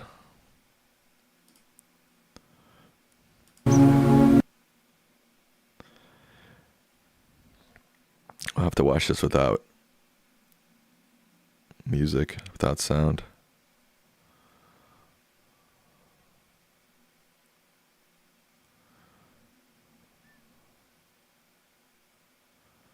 So this is sort of like a problem-solving game or something.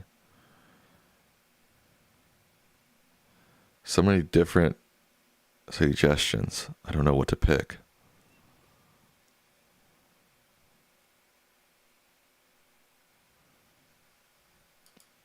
All right, I get the vibe of this one.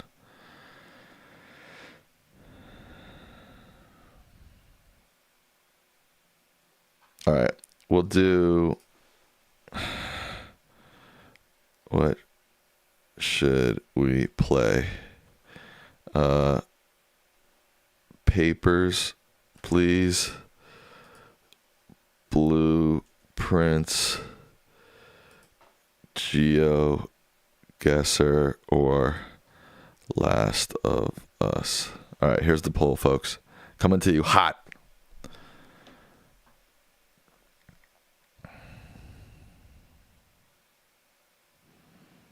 Coming to you live and in action. We got a poll. What should we play? Hoo, hoo, hoo. My singing's off today. I just need to stop. It's not enough. But it's not enough.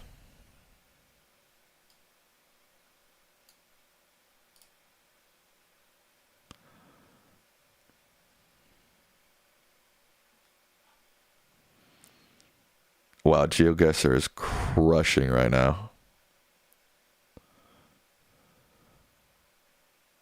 Geogesser is the AOC of games. It's hard to beat. But it's not enough.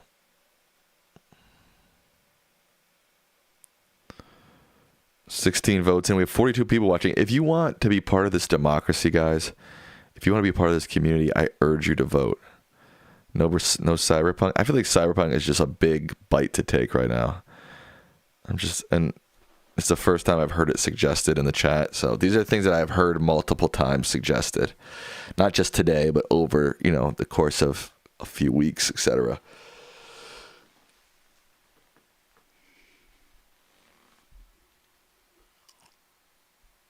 It's not enough. But it's not enough. This is an oligarchy of streaming? I don't get that. This community is so like America, only 1/3 vote. I know, what the heck? I would say let's get 25 votes in before we make a final decision. But it's not enough.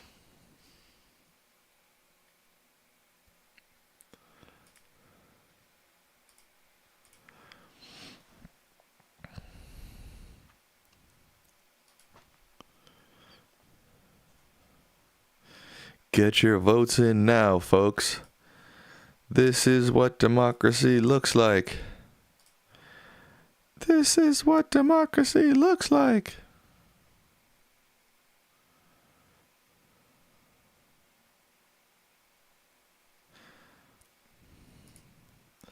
I definitely need a new game though, for sure. Like a new console type game, because I finished Spider-Man.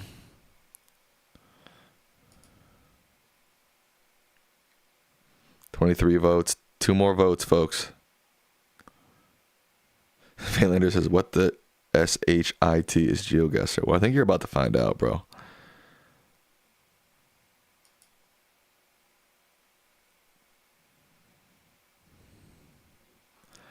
I'm pretty sure you're about to find out. This is what democracy looks like. 1 more vote.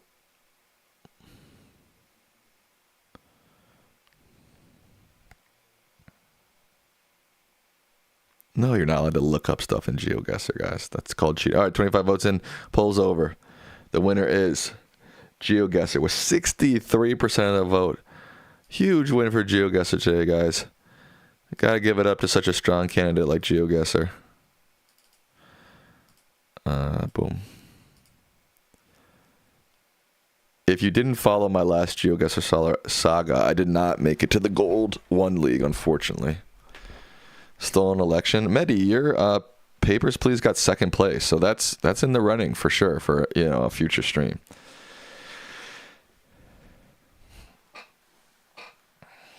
Don't be sad because your Tana didn't lose, because it might win another day. Susie K's here. She's bringing good luck. Heck yeah. I'm starting to realize now in Geogesser that I really got to be focused on my win rate, because that'll help catapult me into the second league.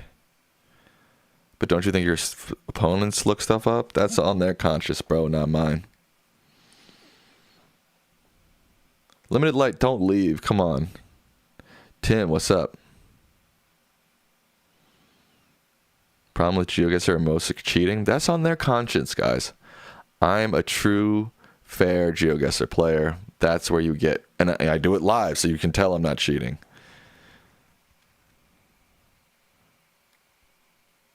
Alright, catch another time, Limited Light. I appreciate you tuning in. You're a good person, I think. I don't know who you are, actually. But your aura through the chat seems like you're a good person. Play Rainbow? Tell him to hit me up, bro. How do I play Rainbow? Rainbow, hit me up, dog. I'm trying to play you.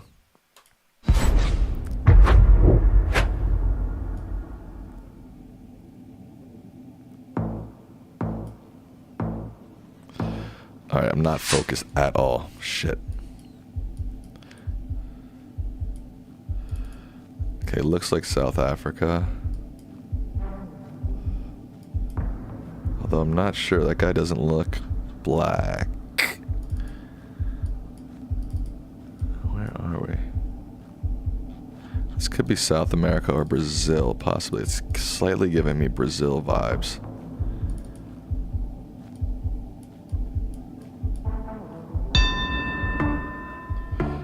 I'm going Brazil.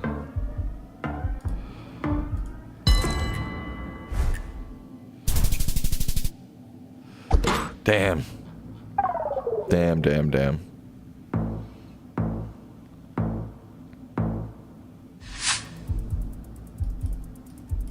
Nigeria. Knofap. I don't know where that is.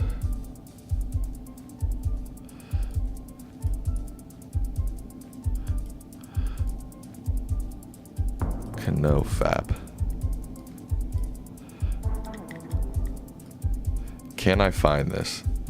This strategy never works for me, and yet I always go back to it. Why?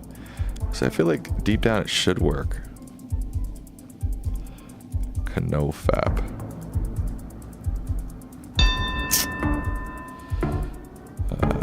I don't know.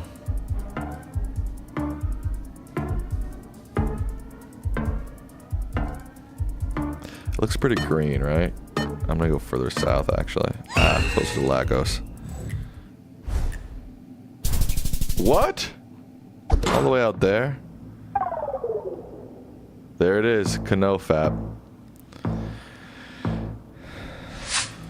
No fap, chill, Medi. Remember, I don't look at the chat while I'm playing, but I am interested in looking back and seeing what you guys are guessing. So make sure you're putting the guesses in the chat.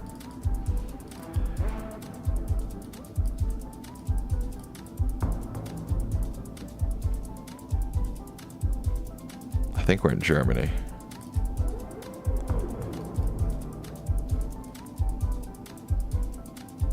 Yeah, it's definitely German.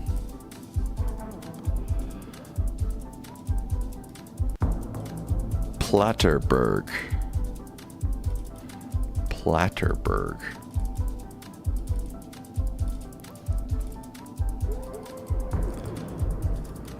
Let me turn this down. Sorry, it's a little loud for me. Platterberg.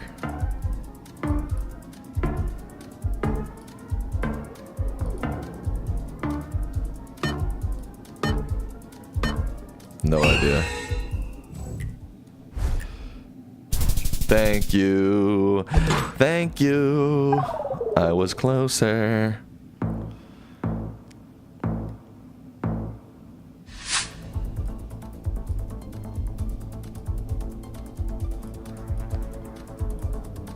Okay, we're in the EU based off of the license plates. I'm not sure where. Spain? It looks like Spanish.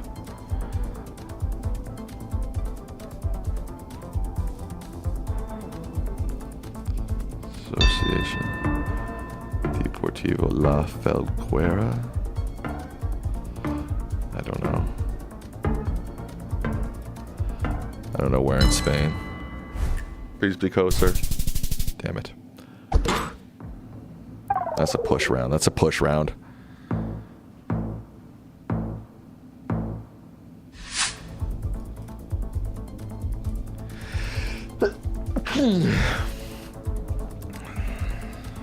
The sun seems to be in the south. Okay.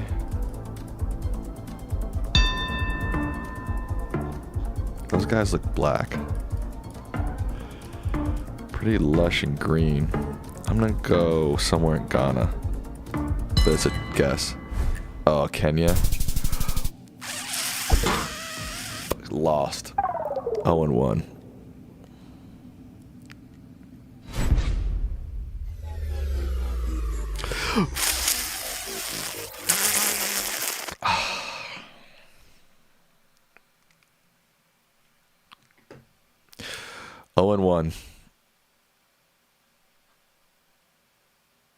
Not good.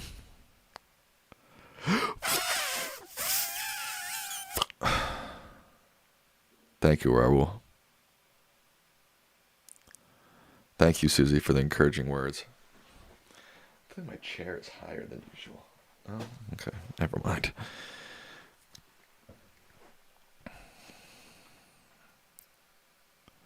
I wasn't really focused that round. I just clicked play and I was like, oh shoot, I'm not focused. Now I'm focused.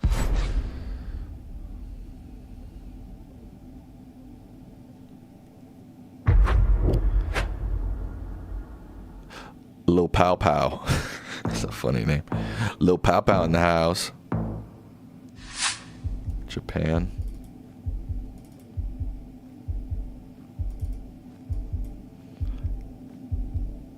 No, Korea. That's definitely Korean.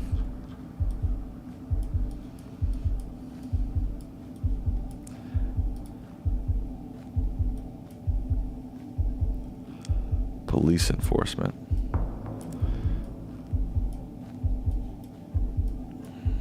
Let's see if there's a sign that tells us what city we're in. Andong, Cheongsong. Andong, Cheongsong. I have no idea.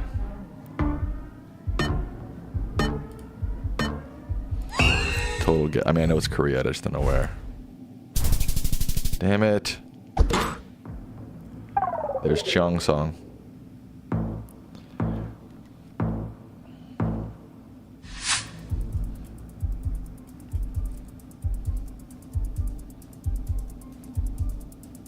That looks like German to me.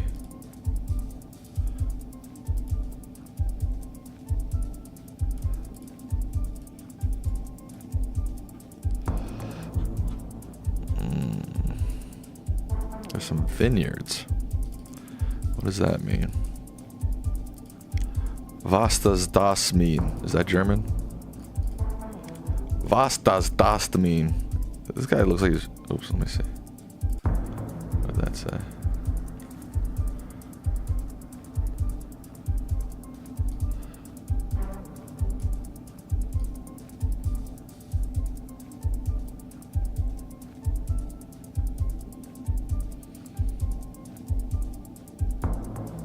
Durkheim? Is that giving something away? Is it like a city or... I'm thinking it's gotta be southern Germany, right? I don't know where. Ah, further north. Okay.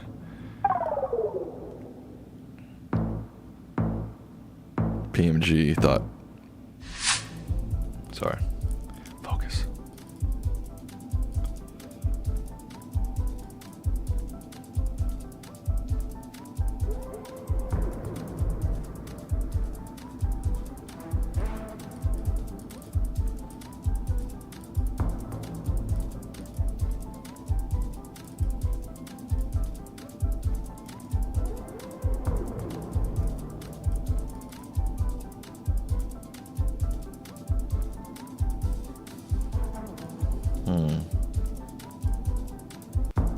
Not entirely sure.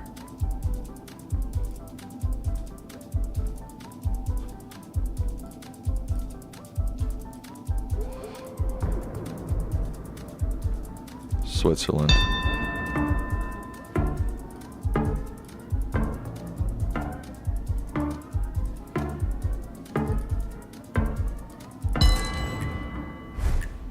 Oh wow. What? We both got fooled by that sign. Should I laugh? Haha.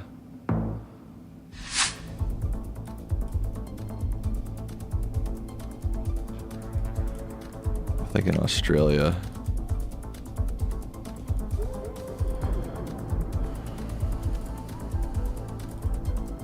Maybe New Zealand, but feels more Aussie.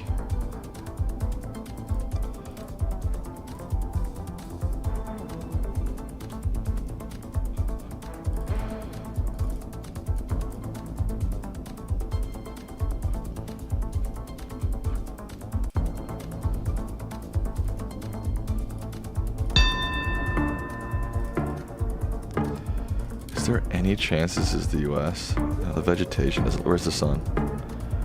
It's in the north, yeah. Okay.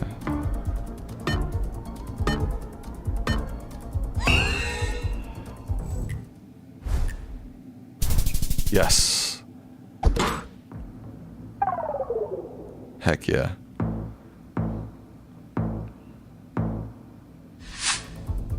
Wow, this is beautiful. Holy cow. Where are we? No idea. Are we driving on the left side of the road? Where's the sun? Are we in South Africa? Now we're driving on the right side of the road. Wait. I thought I saw a flag.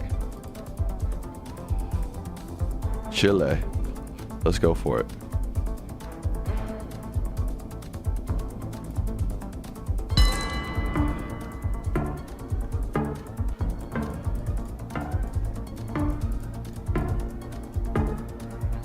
I think I might have him on this. I think I caught that flag. I caught that flag out of the corner of my eye. Hell yeah, dude. Hell yeah, dude.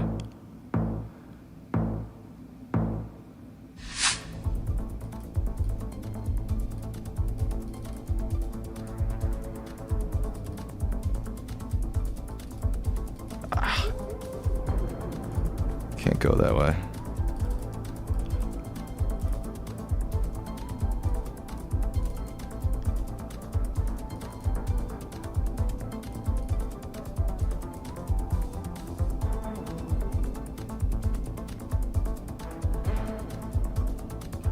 What language is that?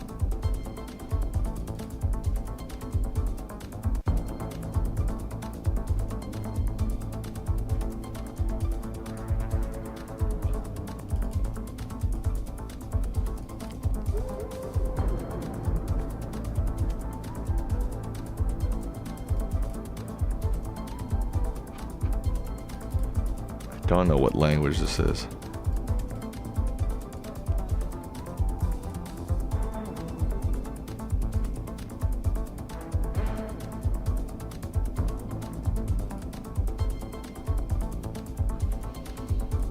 Thinking like, yeah, maybe Bulgaria. I'm gonna go Bulgaria. Could be North Macedonia. No.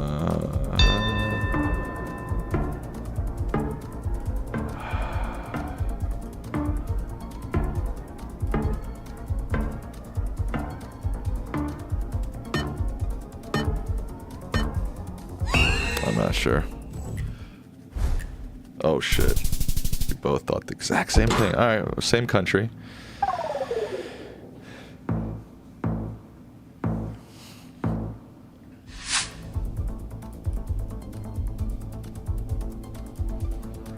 Where's the VKM at when I need him?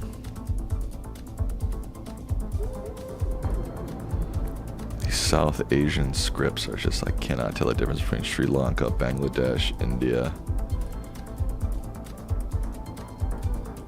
Bikaner.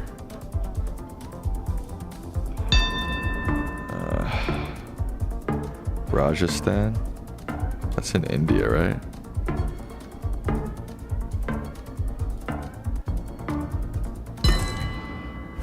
God damn, we're both on the same level here. Yenny knew that was Hindi. Shout out to you, Yenny. Is this the US? Where's the sun? In the south. This could be the US.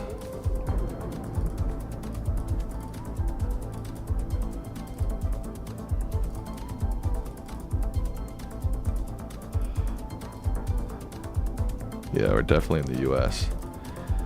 This could be, it looks like sort of the mountains of California.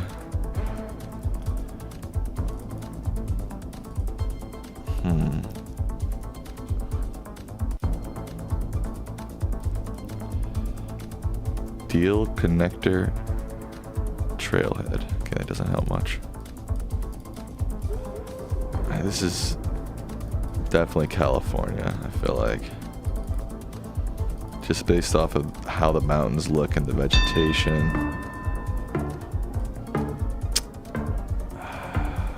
I'll go like, I don't know.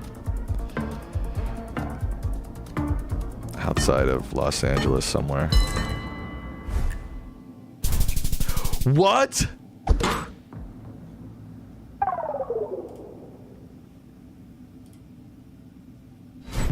That was a guess too.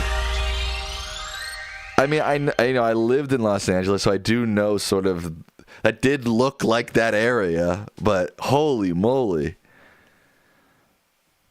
Damn, bruh. Let's go. Pump it up. Woo! Thank you, guys. I appreciate it. Dang, that was nice. Yeah, send me a challenge in your face, New Yorker. I've been waiting to challenge you.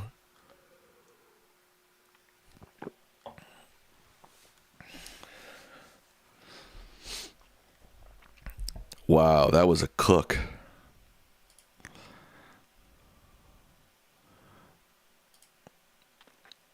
You sent several before? Oh. Sam sent you a new challenge.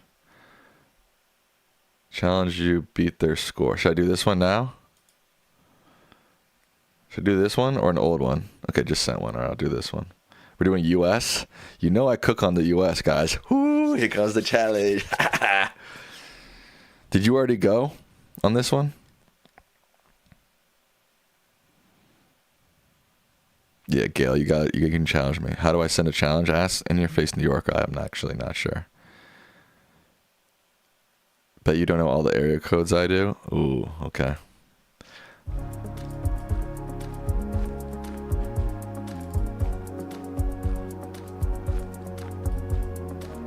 City of West Jordan. West Jordan.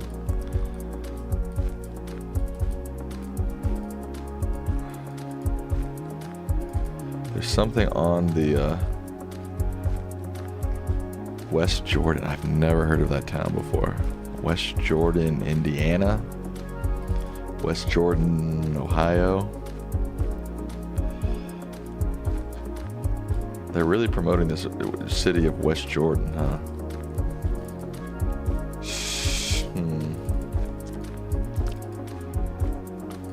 There are mountains. Okay, so we're not in Indiana. West Jordan.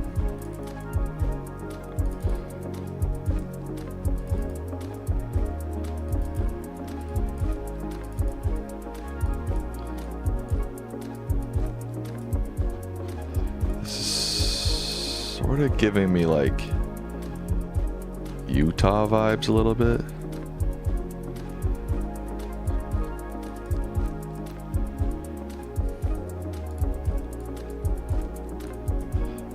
Wait, was that a sign of was that an interstate sign of Utah?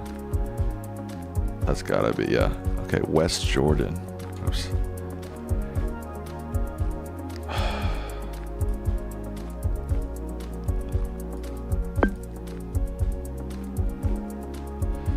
West Jordan.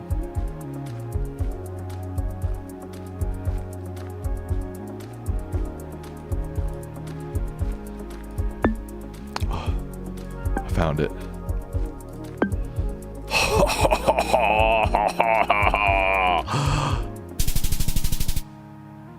Wait, where was it though? Wait, you got it exactly? What? You cooked on that? Come on, that's not, you cheated, Julie.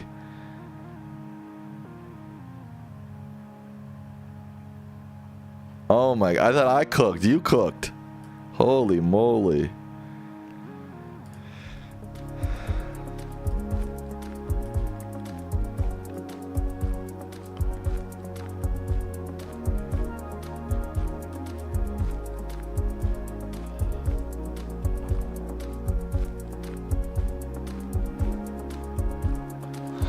That's giving me nothing. Jim Holmes Memorial Road, designated by something of Florida. Alright, so we're definitely in Florida.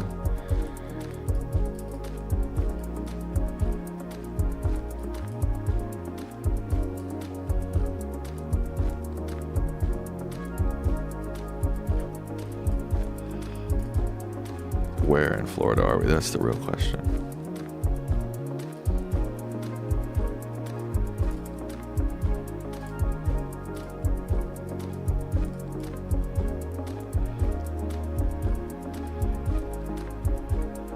St. Joseph Women's Hospital, Bay Care Health System. Bay Care. Where's there a bay in Florida?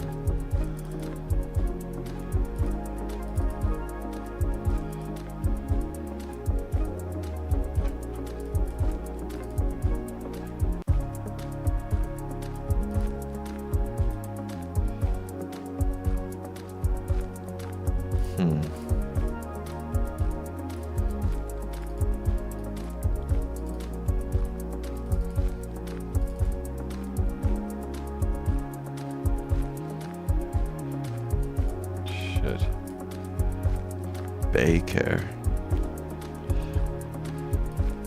Biscayne Bay? No, that's a bad guess, but that's all I can think of.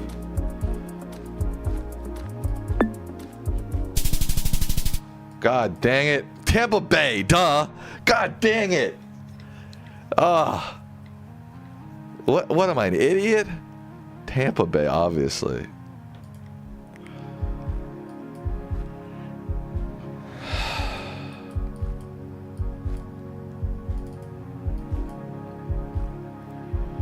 Keanu Cougars Athletics. All right, we're definitely in Hawaii.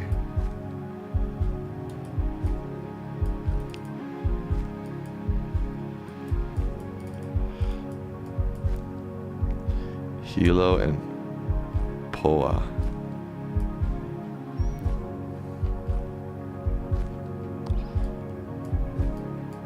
I think I need bigger towns than Hilo and Poa, but I'm not sure.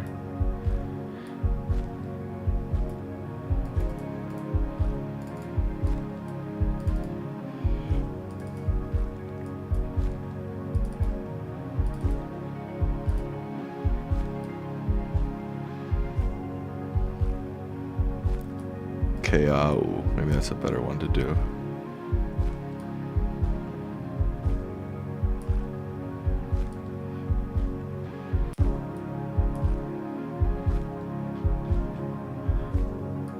Maybe it's on the Big Island.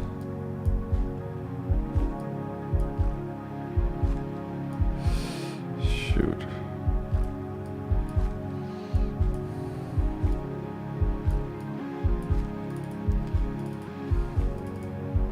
Come on.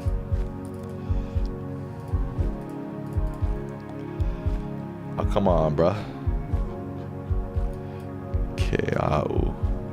Could it be on Maui?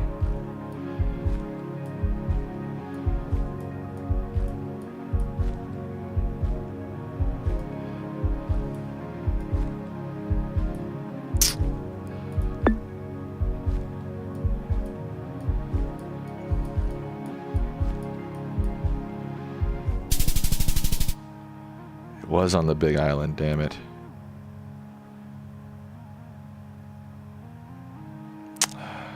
There it is, Kea'au. Did I miss that? Big Island, Jack D knew.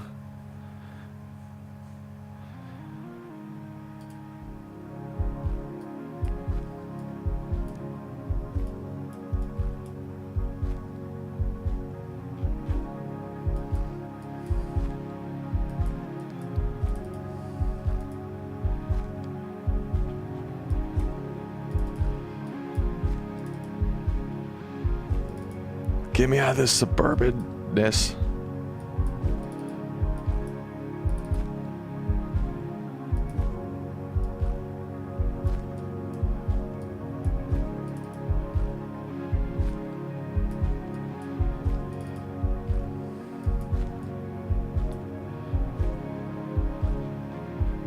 I don't have the slightest, I mean, yeah, I don't have any idea where I am. Take me to a main road, please. Okay. Okay, good. We're out of that. What was that place called? Village of Clovercroft. Doesn't help at all. I don't know. This is looking like the Northeast to me, though. Like Virginia, Maryland, PA, maybe.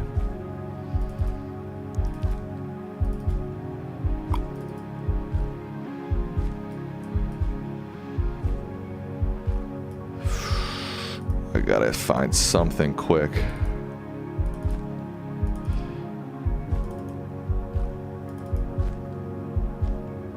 Okay, here's some signs. Didn't help at all.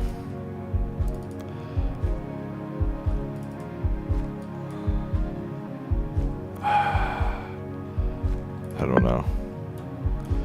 Seems kind of nice. Virginia. I don't know. Nashville? How'd you get that, Julie?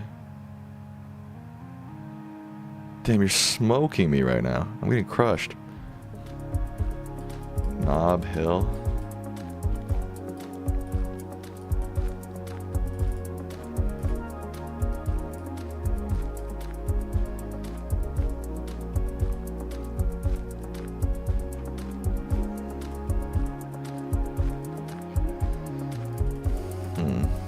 I'm guessing this is Texas. Yes, it's the Texas flag.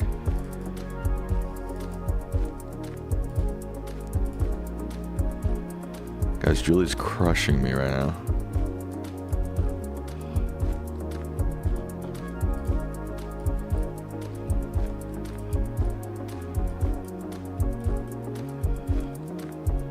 God damn it. Blurring everything out.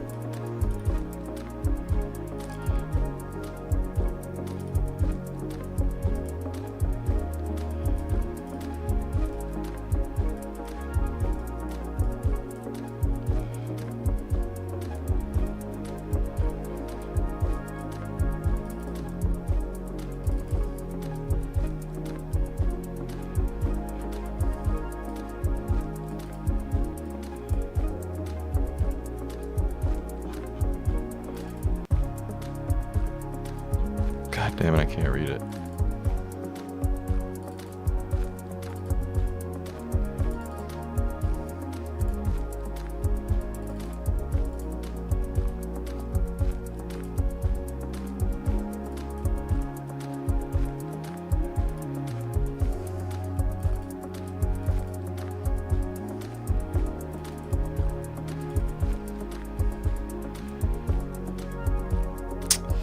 I'm just gonna guess North Dallas.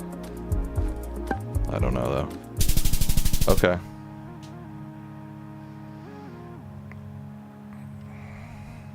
I got crushed. What can I say?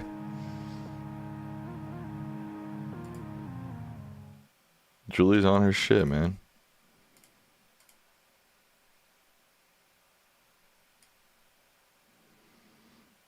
I screwed up Tampa Bay bad. I screwed up the Nashville one bad.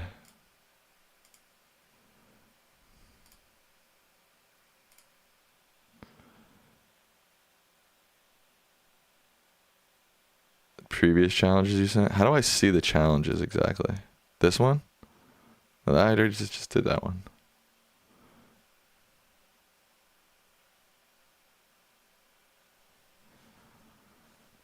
I don't know how to find challenges. That's the only notification I have is this one. Damn, bro. Go Julie, man. I can't believe I screwed this one up. This one I had no idea. The rest I was pretty close. Oh, maybe they are gone. I don't know.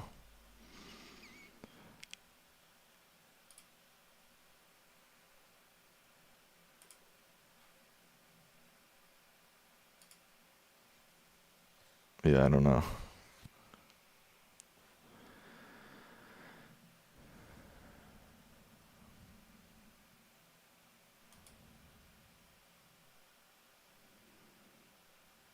This is the one we just played, right? Yeah.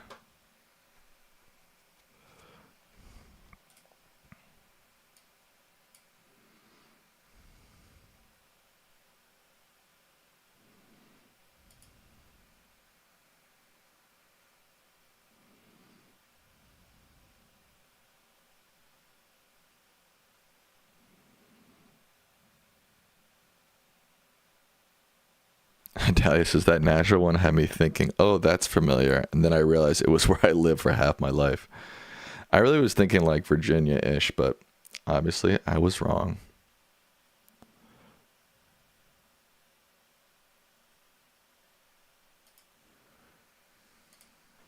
You gotta give your you gotta give your kudos to Julie. She performed extremely well on that one. Hello, China G.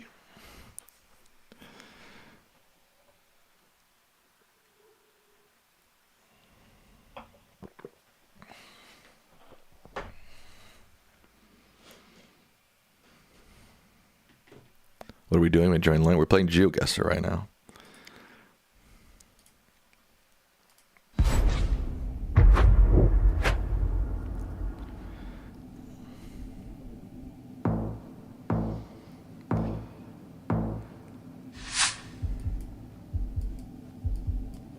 Extremely snowy. What? Get the fuck out of here, bro. This is like Norway or something.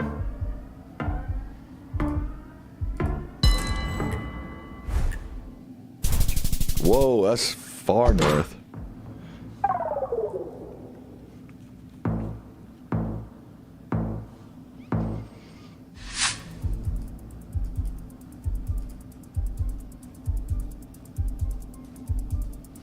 Looks like Russian.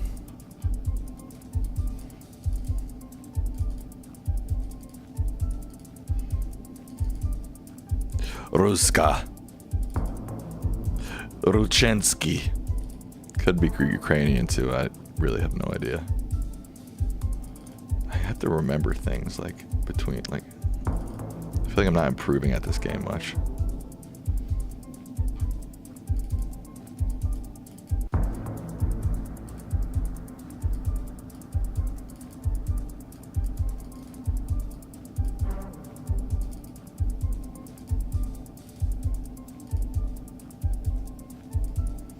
M53.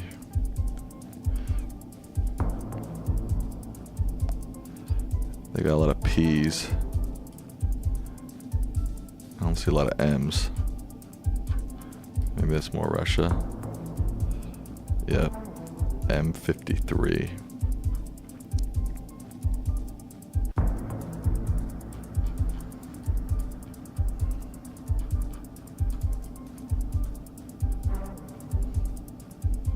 We're an E out here. What the French toast? PR. No roads out there.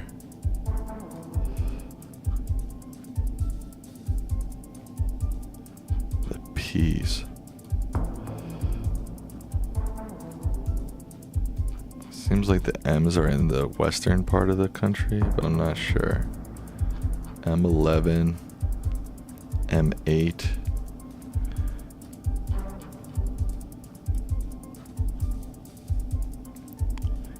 E.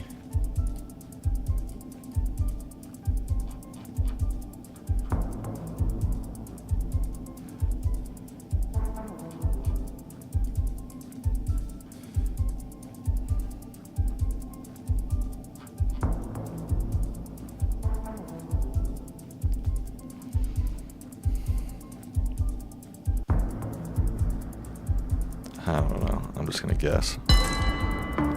It's obviously not right, but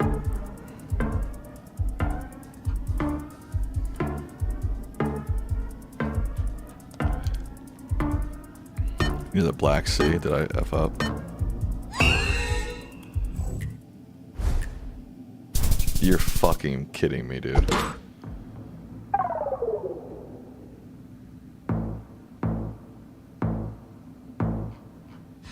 That's frustrating as hell.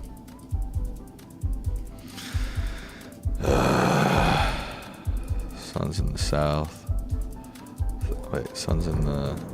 Yeah, so that means we're in the northern hemisphere.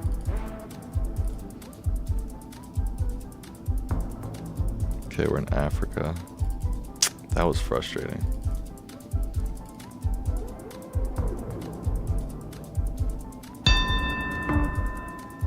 The A104. There's the A104.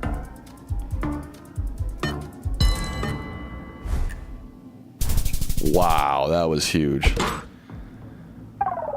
only barely got him.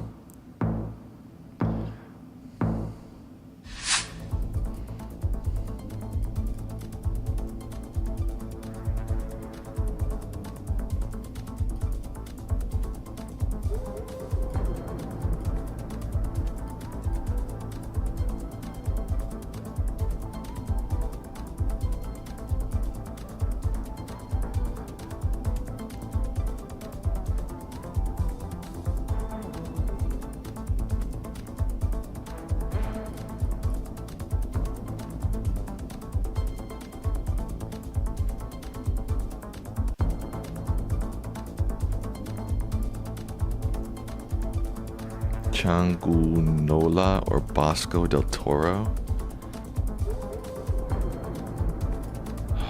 I can't tell if that's Spanish or Portuguese. I think it's Spanish. Where's the sun? South.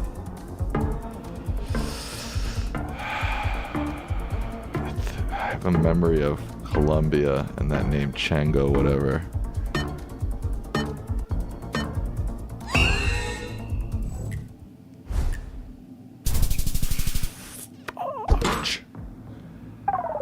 God damn it.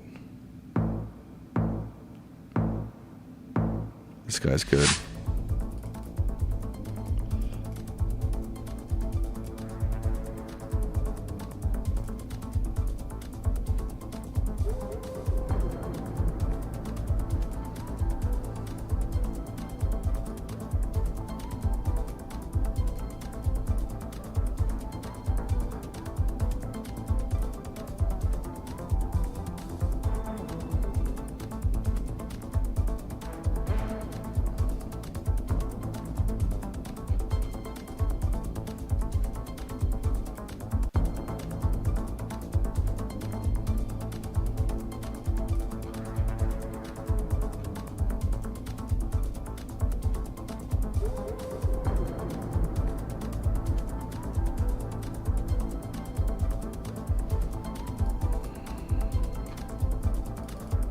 I'm thinking Russia, but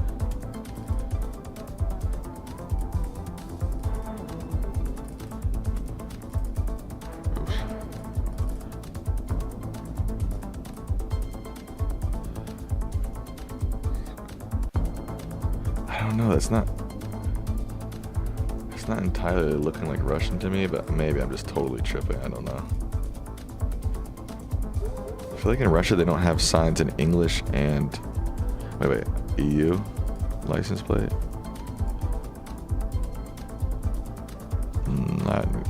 It's hard to say. No, that cow sign I saw in Russia before. That's a Russian cow sign for sure. I know that you only find a car like this in Russia. What were the names? I don't remember.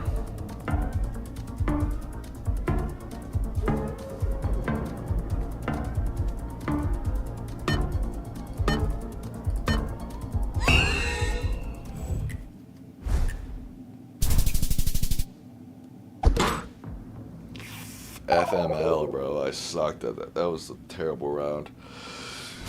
Oh, crap.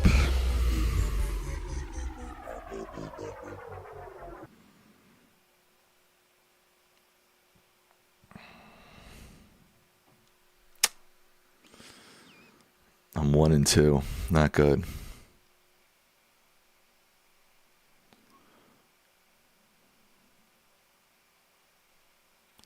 All right, everybody get up 10 squats.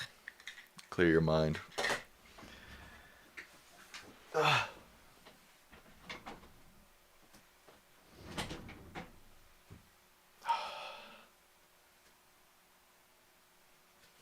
little sore. All right, here we go.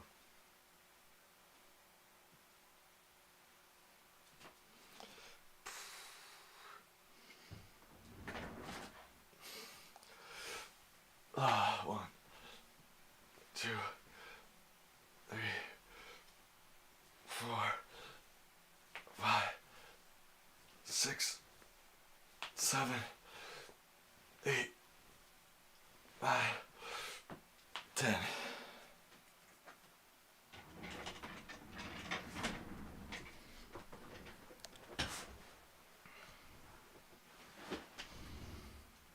Yeah, now I have a better round for sure.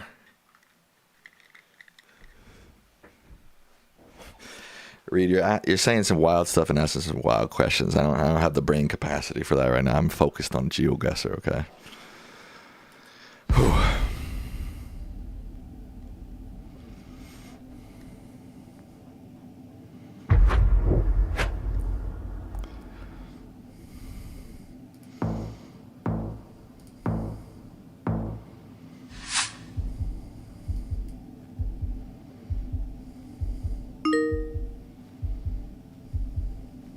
I'll play you after this game, truly. Where's the sun? I can't see it. It looks like South America.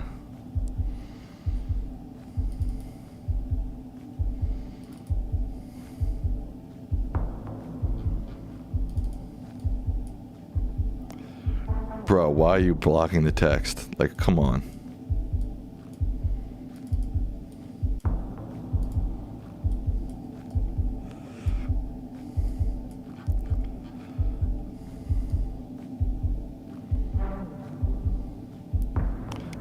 Looks like we're in Villa Flora. Do I know where that is? No.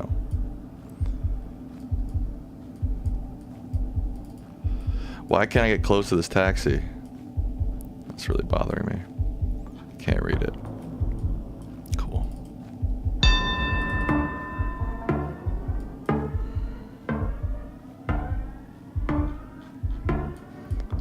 I need to at least know where the sun is. Ah, fucking hell, bro. That was just like a... Well, that was a good guess. I literally just clicked somewhere. I don't know.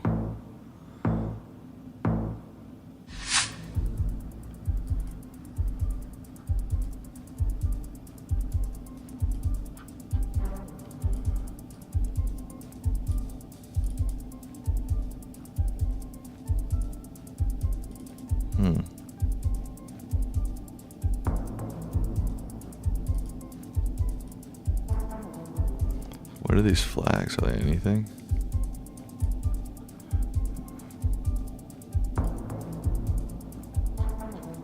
we in Australia? Or England? Victoria Guest House. The sun is in the south. You must be in England somewhere, right? Yeah, this is England. Come on, England.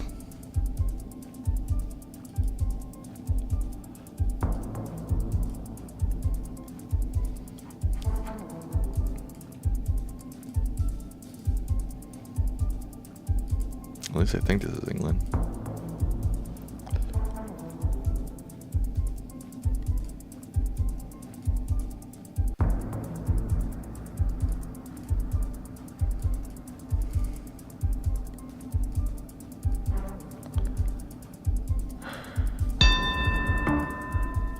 This vegetation is really throwing me off.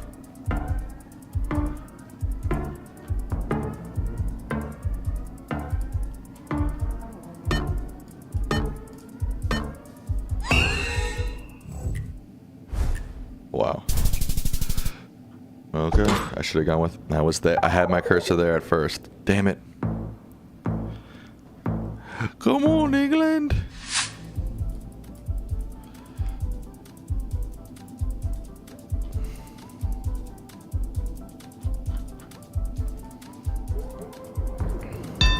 What?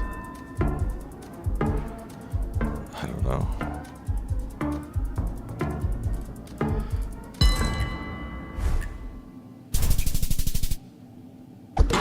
Okay. What are you gonna do?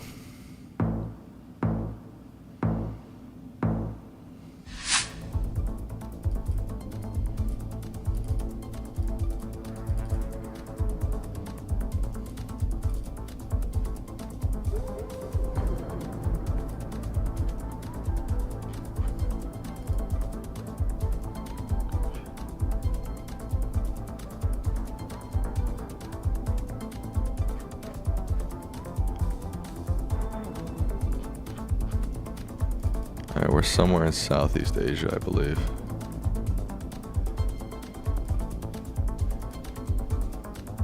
Indonesia, probably. No, that's the Filipino flag. We're in the Philippines.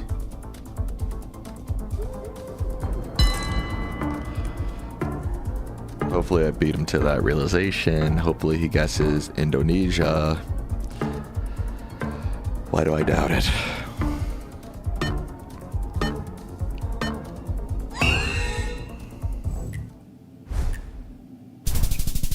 At least I was closer. I'll take it.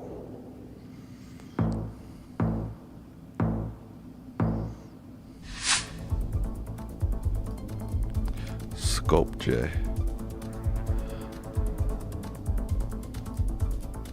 Where's Skopje?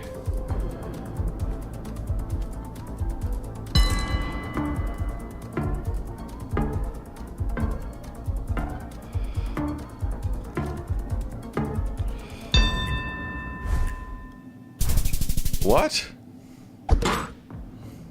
Now I'm confused.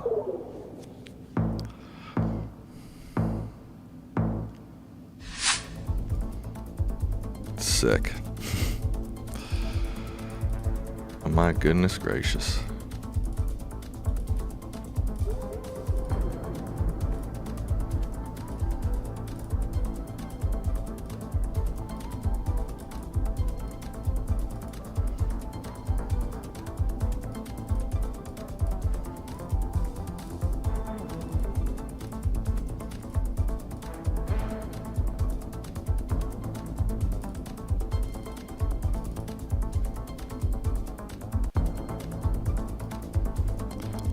Salia and Papa Chai.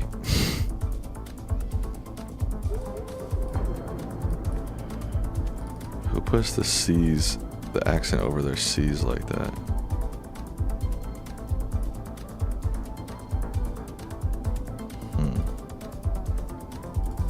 I thought maybe Czech Republic, but maybe not.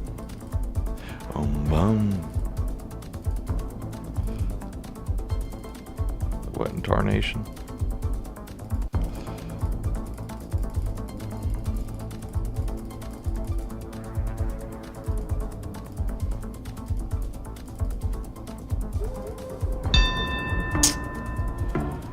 puts accents over their C's?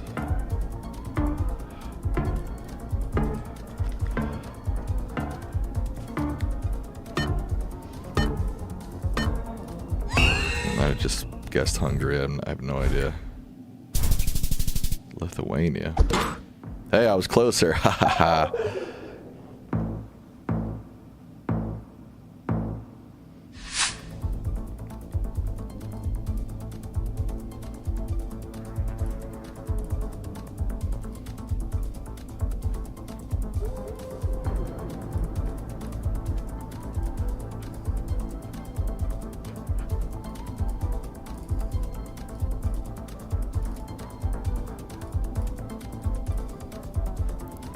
This is looking like Bhutan.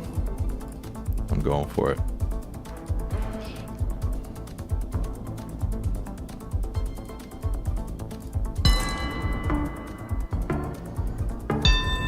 Shit, you knew too.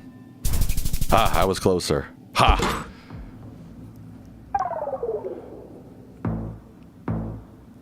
Ha ha ha ha ha.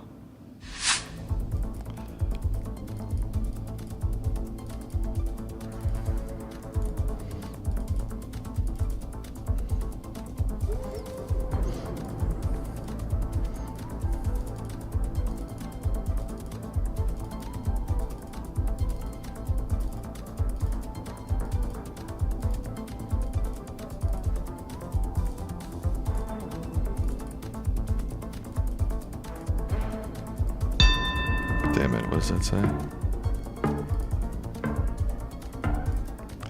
Negra. Italy or Spain? I don't know. Italy? I don't know. Fudge sickles, dude. Ah, that lost me the game.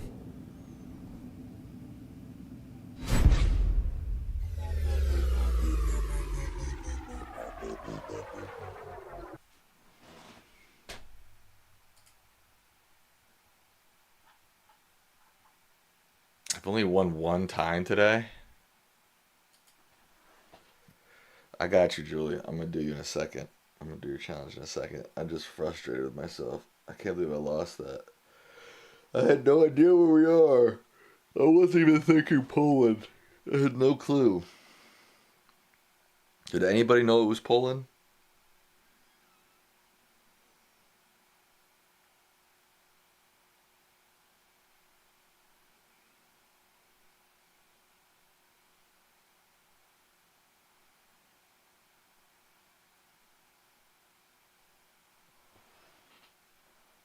Frustrating.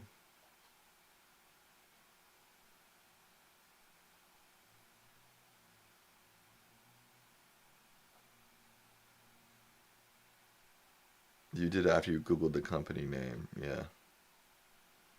Thanks a lot, Yenny.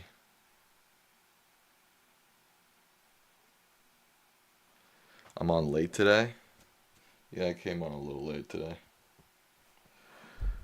It's all good.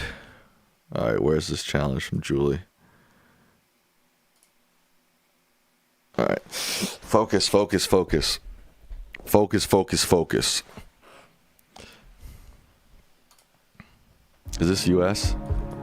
Didn't even look. I'm assuming yes. Toms River Township. Toms River is in New Jersey.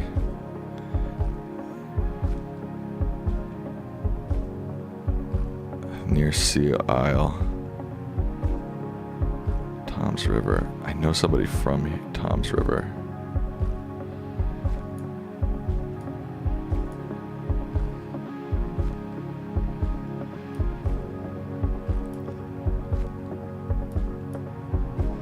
Come on. I gotta be able to find this.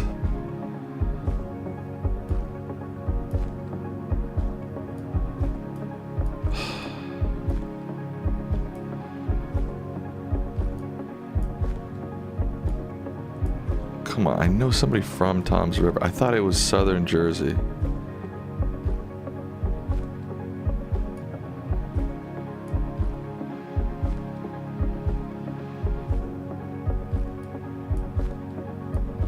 There's no way it's up here.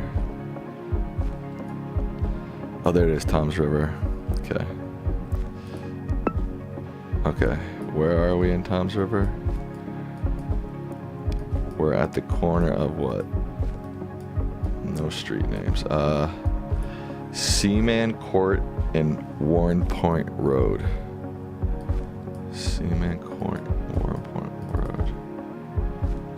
Right next to the Department of Recreation. Merrimack and Warren Point. Department of Recreation. What'd I say we're on? Merrimack? I'm not gonna get it. Merrimack and Warren Point.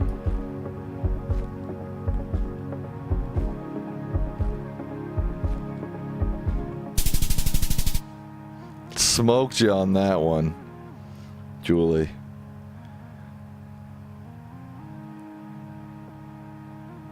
Smoked you.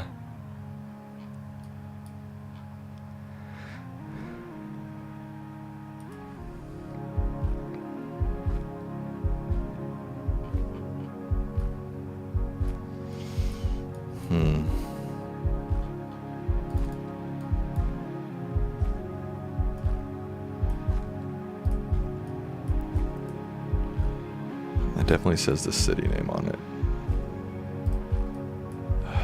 Can't see it. City of something.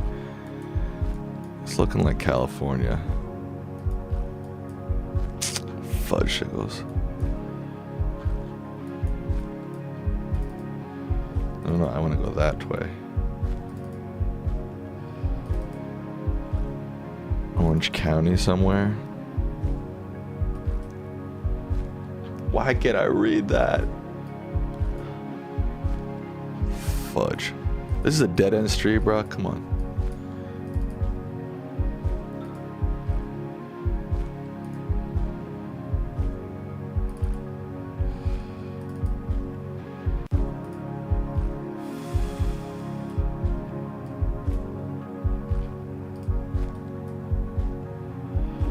Why can't I read anything on this freaking map?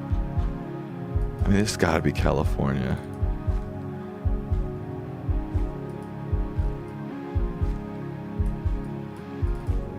This map is messing with my head, bro.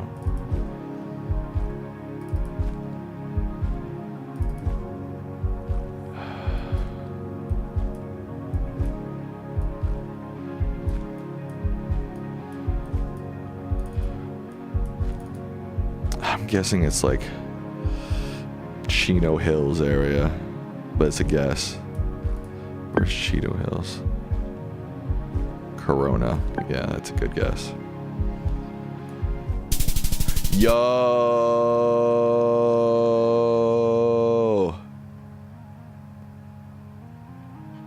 Who was closer? Me. Haha, Julie.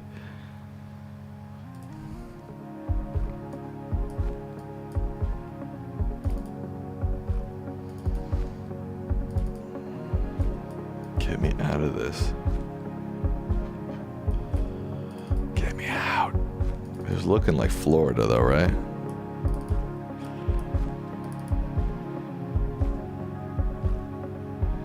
Something. Can't read that. Get me out of here. Bro. Get me out of here.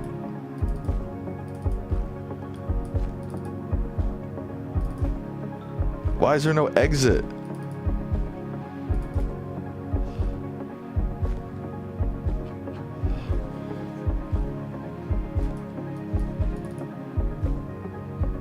Get me out!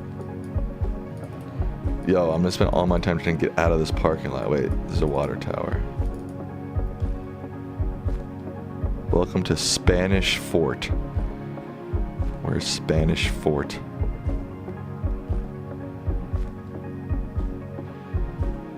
Fort Myers. Welcome to Spanish Fort.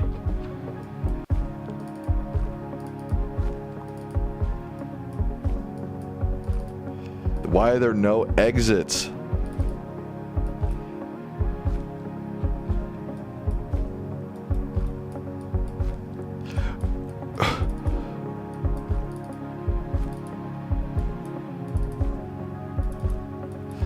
Spanish fort.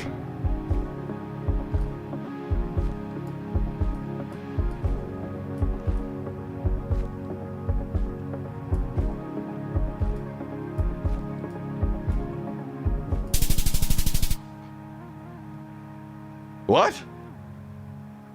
Alabama? How do people know that? Me and Julie didn't.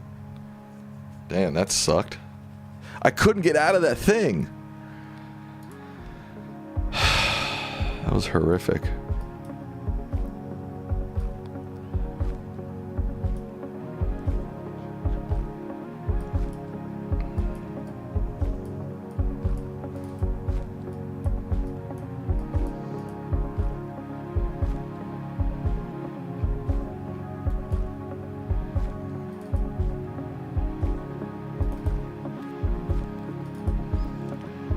God damn, the quality is so bad. Alright, that's better. I don't know where the hell we are.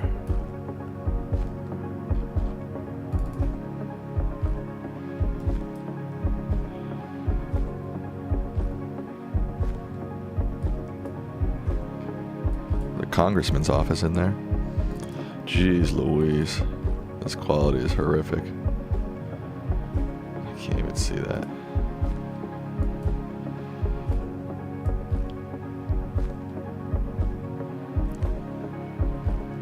Twilight Business Center. I don't know if that's a town name or what. Missouri Breaks Coffee House. So Missouri, and I'm guessing it's near the river, the Mississippi River.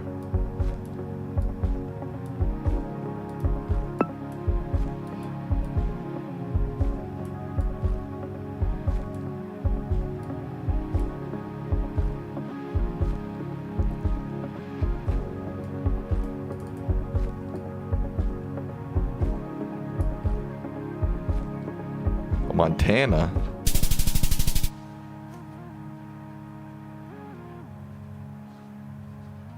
Oh, it's the Missouri River in Montana. Fuck.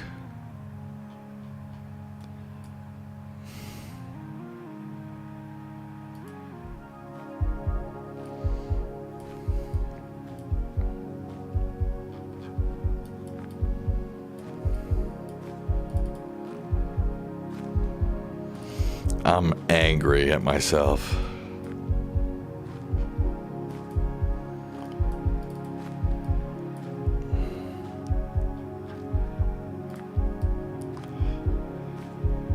Charlotte.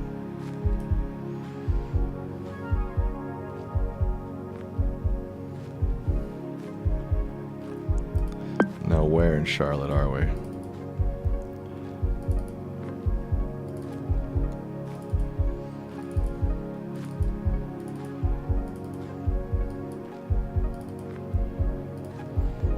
Okay. Smith Road. That's gonna be hard to find. Smith Road.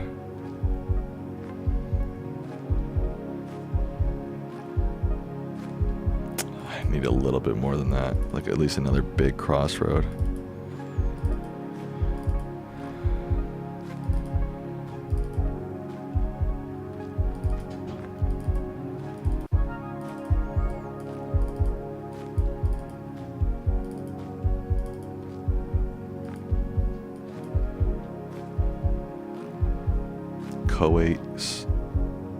Circle.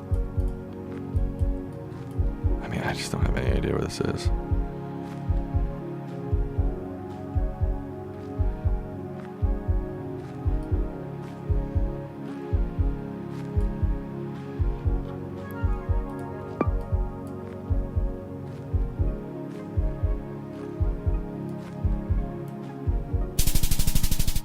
Gotcha on that one.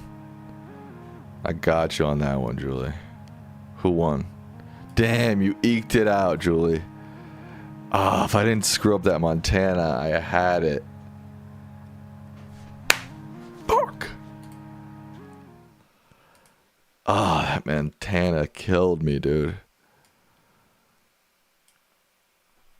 Fuck. All right, folks. I got to sign off for the day.